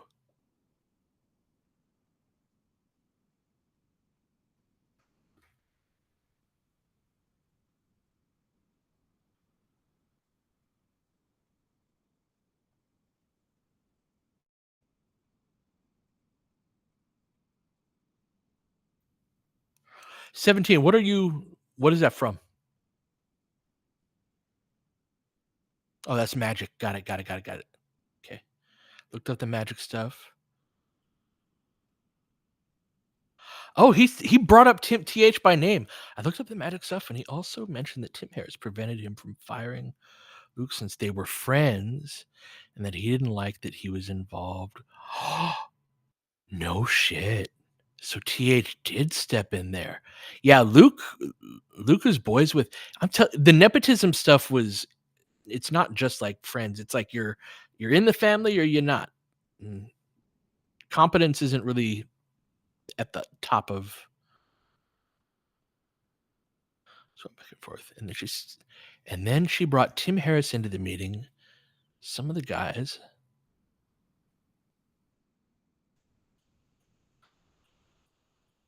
Wow, TH is in the meeting with him. No shit.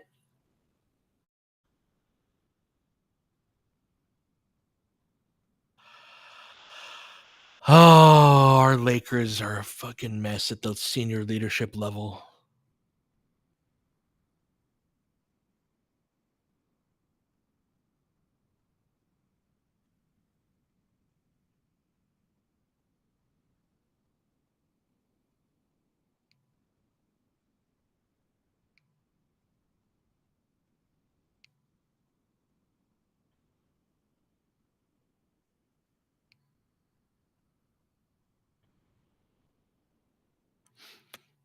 Harris is supposed to run Lakers business, and he's trying to come over to our side.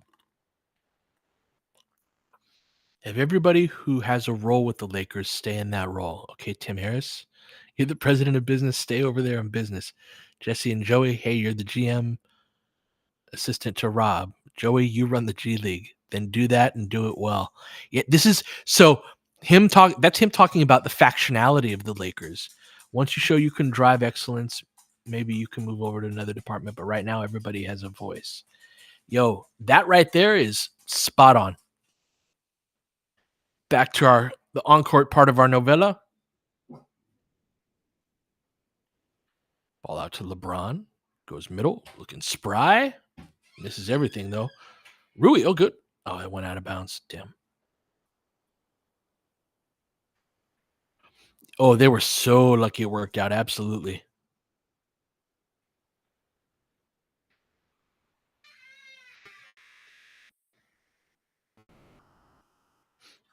Tony, I do think we are bottom 5 front office ownership in the league. Yes, unfortunately.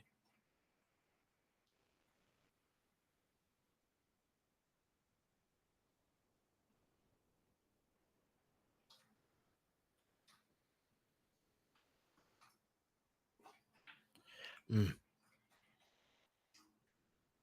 Nice move by Harden. Can't get it to go though. Pops it up. All right, down to 13.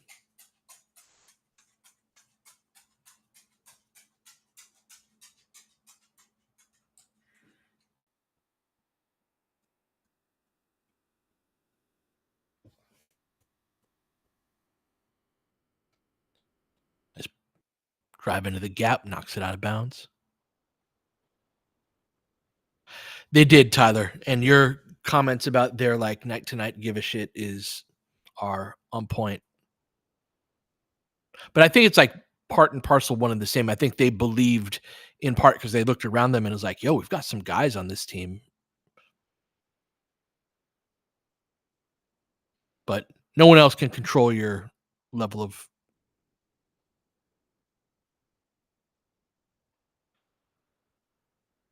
Damn, that was a good drive. LeBron wanted that one.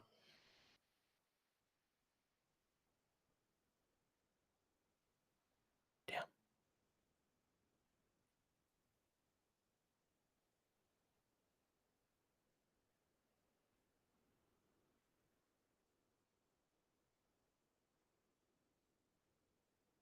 Gabe fades away. Nice shot. He's good at that shot. That little 15-footer where fading away.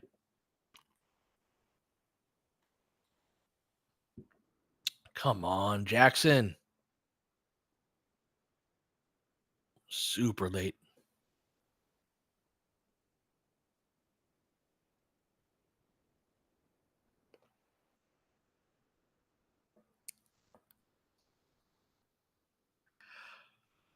That's a good question. Is Rob still here if the Lakers didn't win in 2020? Well, I would argue that we have yet to see the threshold for where Genie would fire a GM. Because Magic left. And so I don't think I don't so that's the thing though. And Palinka is remember how I was talking earlier about Linda and her connection with Genie. Palinka has gotten in really good with Linda.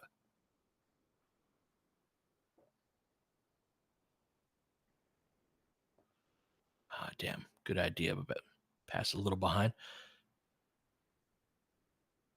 Ooh, nice look away.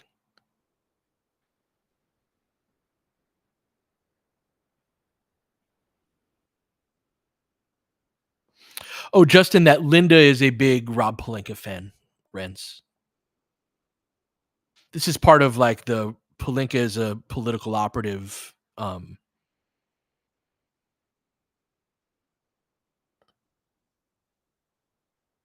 We'll talk. Yeah, sorry, Hoff. We're making a fake comeback, and Braun's pushing the pace. But boy, man.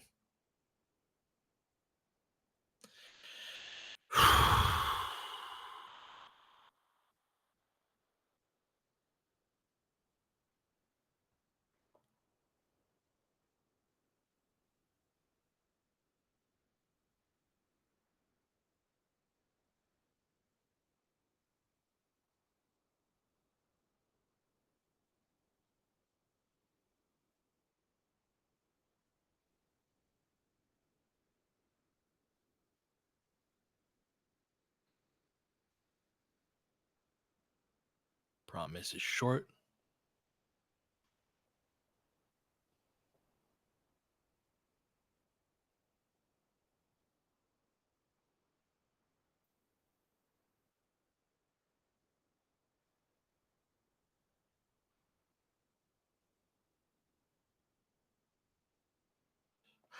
Hefchuck, that's spot on. And I would argue, though, it's hard to have a team wide vision when you are operating so factionally.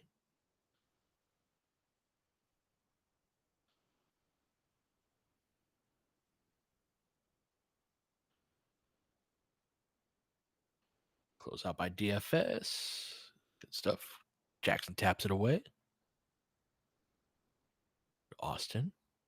Lakers down 13, 8:30 left. DFS goes middle, drive, kick, back out. AD gets blindsided. Scoop back, Powell for three. Good Contest by AD. Oh, it's Bride in the arena? Interesting. Oh, I thought they were gonna get an illegal screen. Oh, a midi from Rui. It's been a minute. 11-point game, 8:03 left. The Lakers had a crazy comeback last year at Clippers. This is real, Dr. Ocular.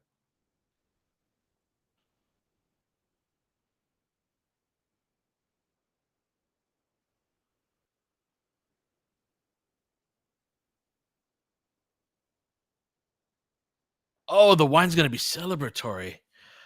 Let's go.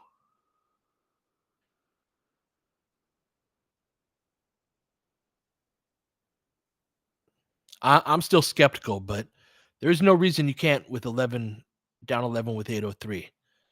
I'm normally more like spirited, I suppose.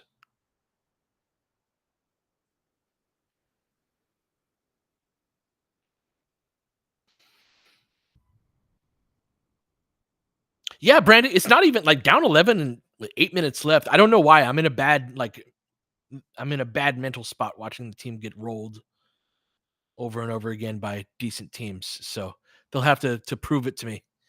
But you're right. You're right. I need to snap out of it. Lakers are in it. They're right there. You're right. You're right, Dr. Ocular.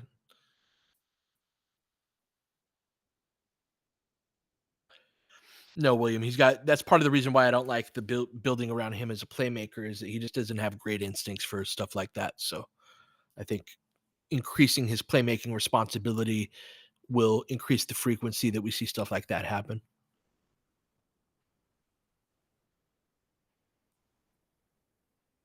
So Romo, I am very much a fan of an athletic five next to AD, a guy that you could put in a dunker spot and actually lob dunks to, like that can go up and get them.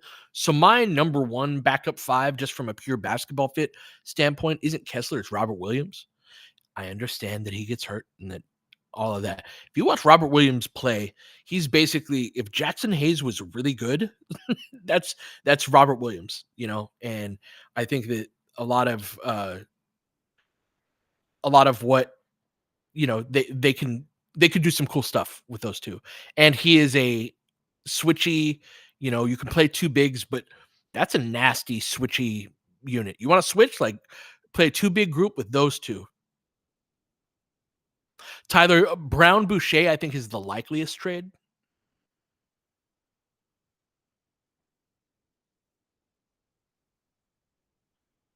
Oh, I like that, Tony. And you probably don't have to give up a first round pick if it's Williams or Lonzo. Actually, I don't know if Williams goes for less than a first. We'll see. I also understand that, Ron. If Brown Boucher it feels like a lateral move, you wouldn't get too much of a complaint from me. Jackson just getting worked by Zoo. Ah, that was a big possession right there.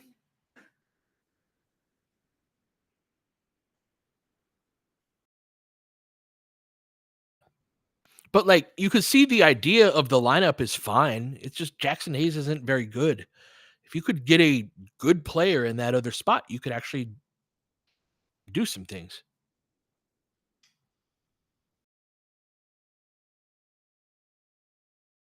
Great point, Dr. Ocular. Why is he being left one on one?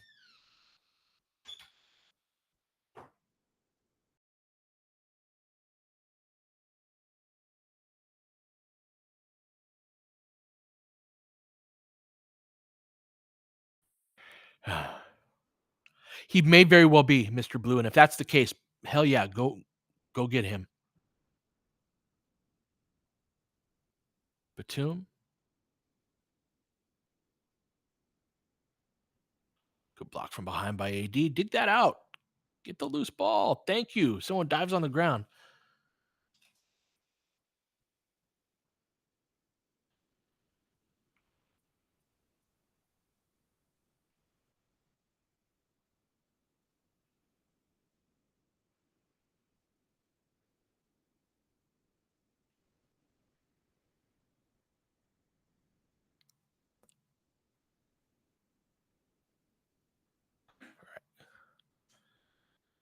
All right, Lakers win the tip. Jackson saves it from going out of bounds. Let's go. Lakers down 14. Austin, look at all the bodies in the paint. You guys still keep trying to puncture the paint. We lose to the Clippers the same way year after year after year. AD misses again.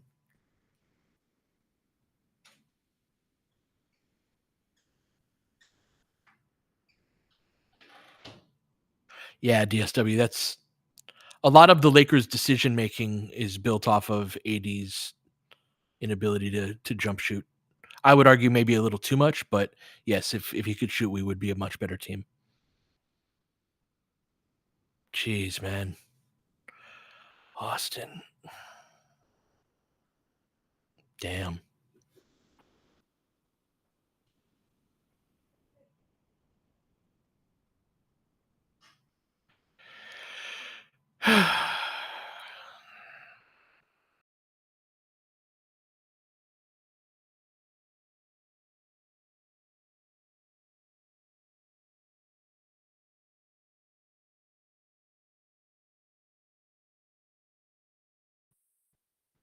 Oh no, I don't. The Four Loco. I want to turn off Sim City. We're going the wrong direction if it's Four Loco.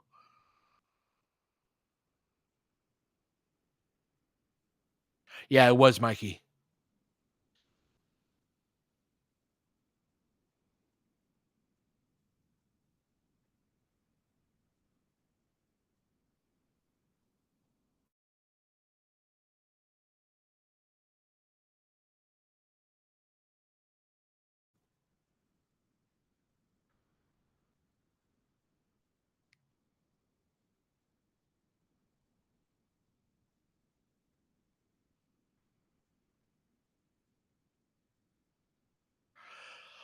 Red, Mr. Blue, always red.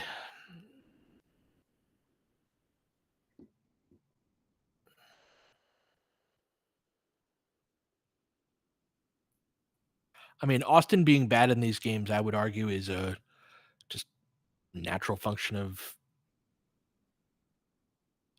his level of on ball ability versus, he's just being over asked.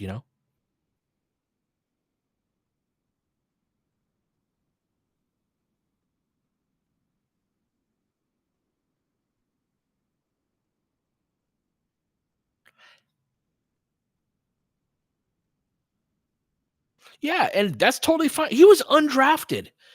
He was an undrafted player. There's nothing wrong with being a number 4 type of guy, and he's for sure part of a playoff 8, and a guy that be very happy to have in my top 8.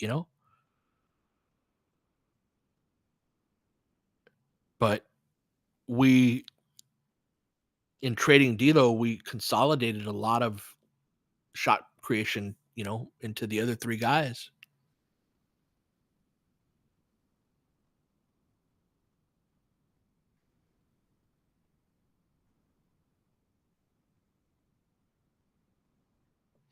He would have been great on that 2021 team.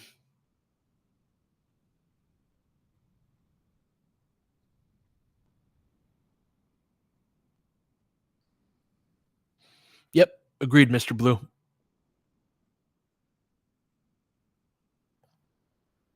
And I also think he's going to be perfectly capable of giving you 38, 35 versus a bad Brooklyn team in Atlanta and Portland and teams like that.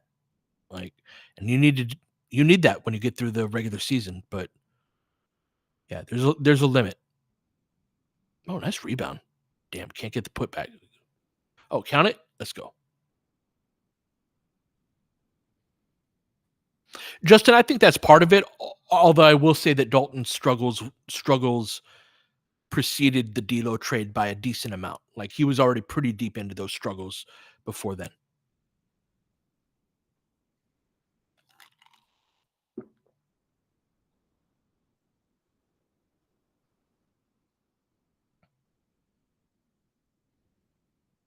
Drop step by Zoo. AD tracks it the whole way. Close out. All right, misses short. Nice to outlet. Austin gonna go to the line. Cut off the angle there.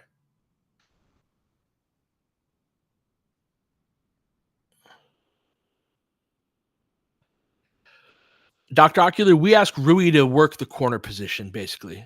So be the knockdown spot up corner threes, cut along the baseline, rack closeouts, and then defensively guard the guy that LeBron isn't going to guard, help out AD when we switch, which is a decent amount. But the that is me trying to answer your question literally. The from a you know what can we rely on him to bring to the table on a game to game basis? I think that you run out fairly quickly. We should get more from that.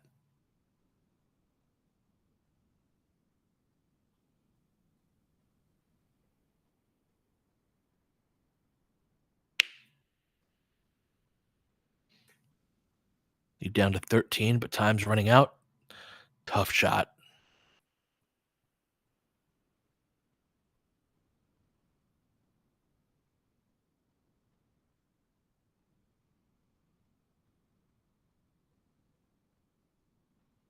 Braun gets fouled, racking it.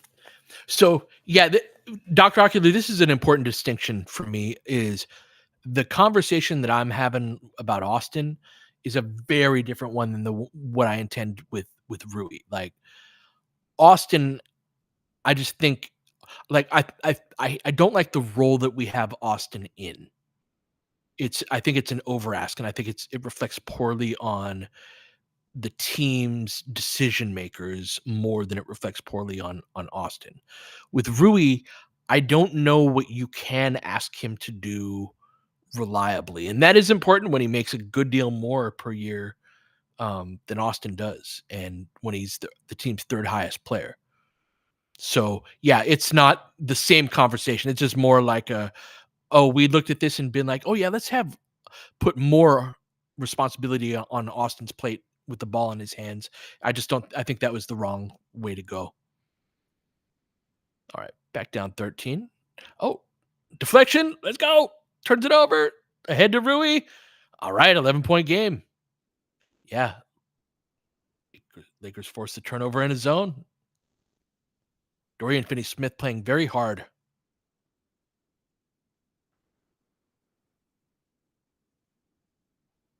Into the pocket. Low man rotation. Swing, swing. Good hands. Let's go, DFS. And I miss dudes like that. KCP, Caruso. KCP's a guy I miss more than I feel like people talk about a lot. Tough shot over the top. Damn. Nice putback. Back up to 13.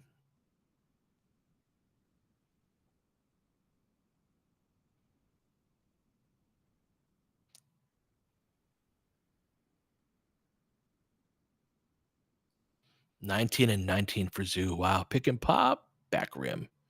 Oh, nice rebound. Nice play. Call him for a foul. I love it either way.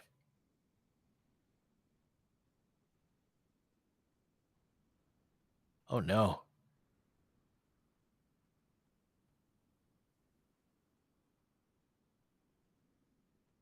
Oh, no.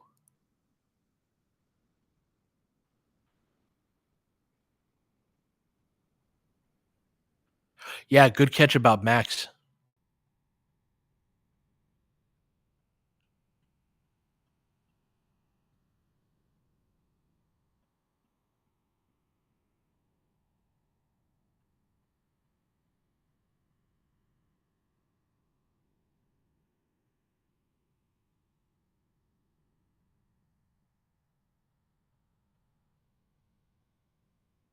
Get a quick timeout.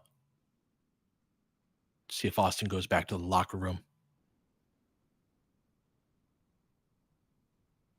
Nope. Looks like he's going to stay there.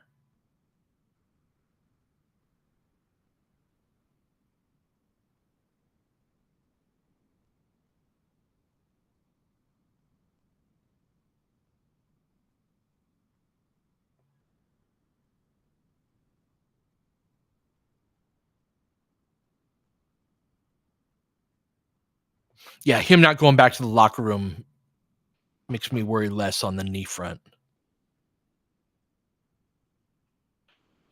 Yeah, Powell is so good.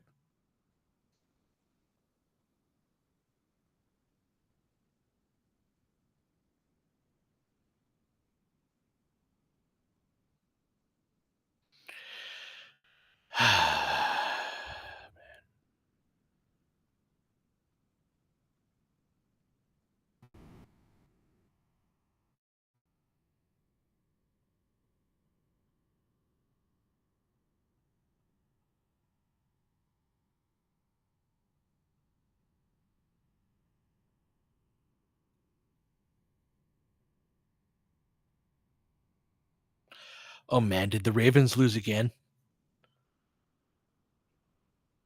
Oh no. A last second drop? No. I like Lamar Jackson too. Oh, that's on a oh no. Brown with the fadeaway. Lakers on life support.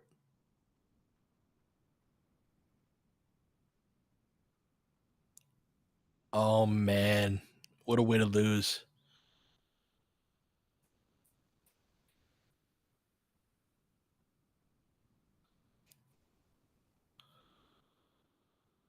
Harden racks it, gets his own though. Come on, guys. Come on, AD.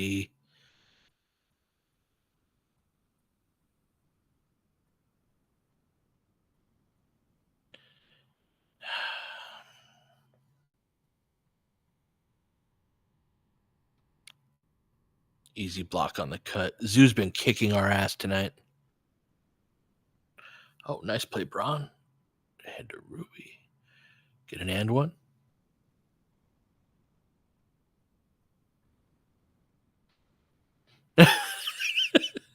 KG Cheerios. Yeah, AD's been barely jumping for a minute.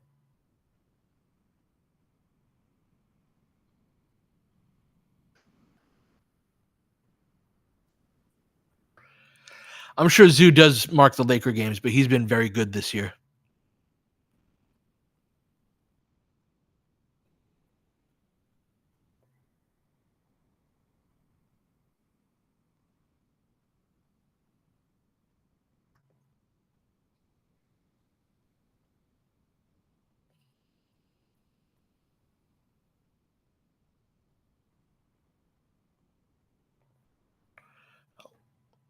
Good blitz on the ball. They call timeout. Yeah, how do I think Vando fits the rotation? I'm curious what approach that he takes with that. I think Vando is likely to.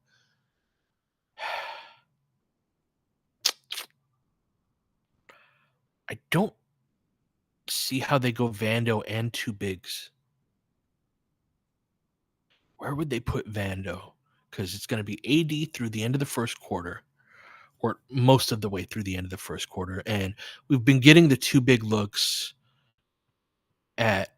We got some of the fourth quarter tonight, though, but usually at the tail end of that first quarter. Then to start the second quarter, Vando will probably be in that LeBron group. Basically, the LeBron only group has needed to have more just serious NBA players in it. So I suspect he'll be there to start the second and fourth quarters. So yeah, my guess would be Vando will sub in probably last 3 or 4 minutes of the first quarter and play two shifts per game to start out. One from like that 3 minutes left in the first quarter through probably when AD comes back in. What's that, around the 7 minute mark in the second quarter? So 16 minutes a night to start out with, and then go from there.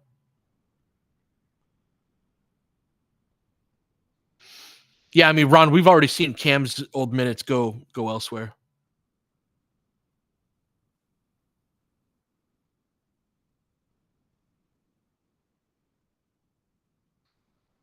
Oh, you'd start Vando. I like that. Jeez, come on, Bron.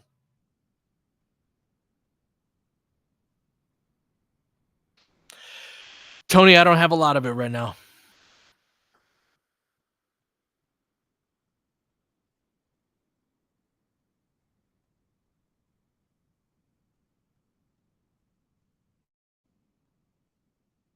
We consistently struggle to get to 100 against good teams.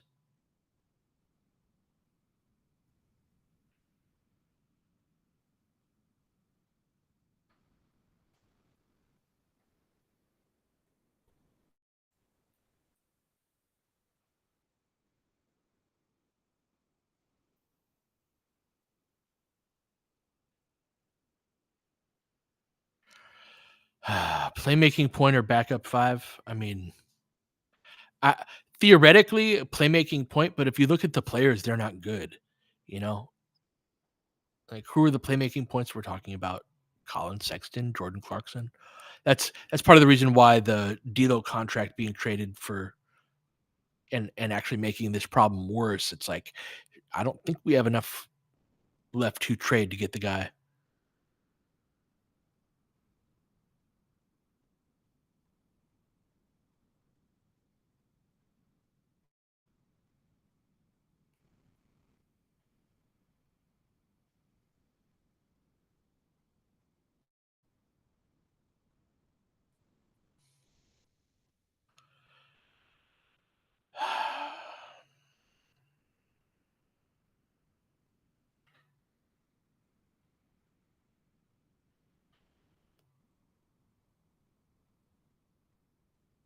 Yeah,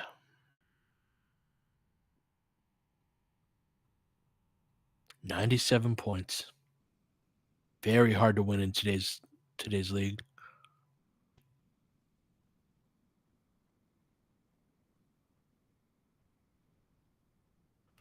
That's the thing. 916 is like being perfect this offseason, though, would require to be a little bit aggressive. You actually have to make, like, you have to improve the team. That's part of the more holistically about the D'Lo DFS trade is I trust DFS in the playoffs more than I trust D'Lo, but at its core, that's a lateral move.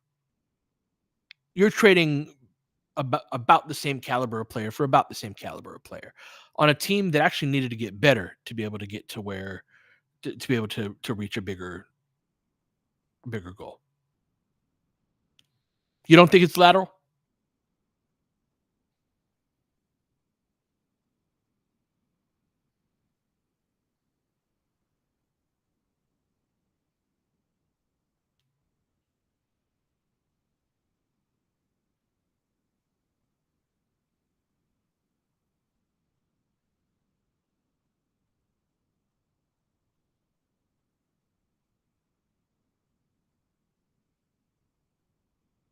Hey, look at that. Put Max in the game for the last.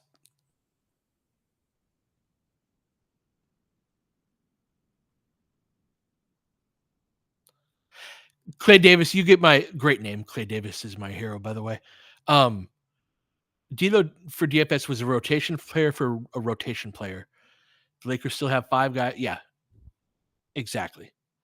You didn't make your team like change your team that much. Certainly true. Yeah, that's the thing too, Justin. Like they've gotten their ass kicked every single time they've played a good team post DFS trade. That didn't happen every time before. Then there's like not a guarantee this trade made is better at all.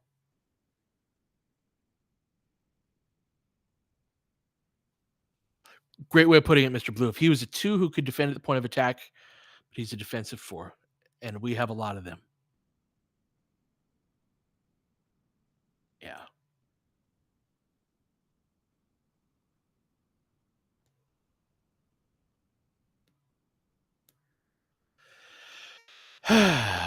All right. Well, Lakers again get worked by a better team. Barely crossed the 100-point threshold.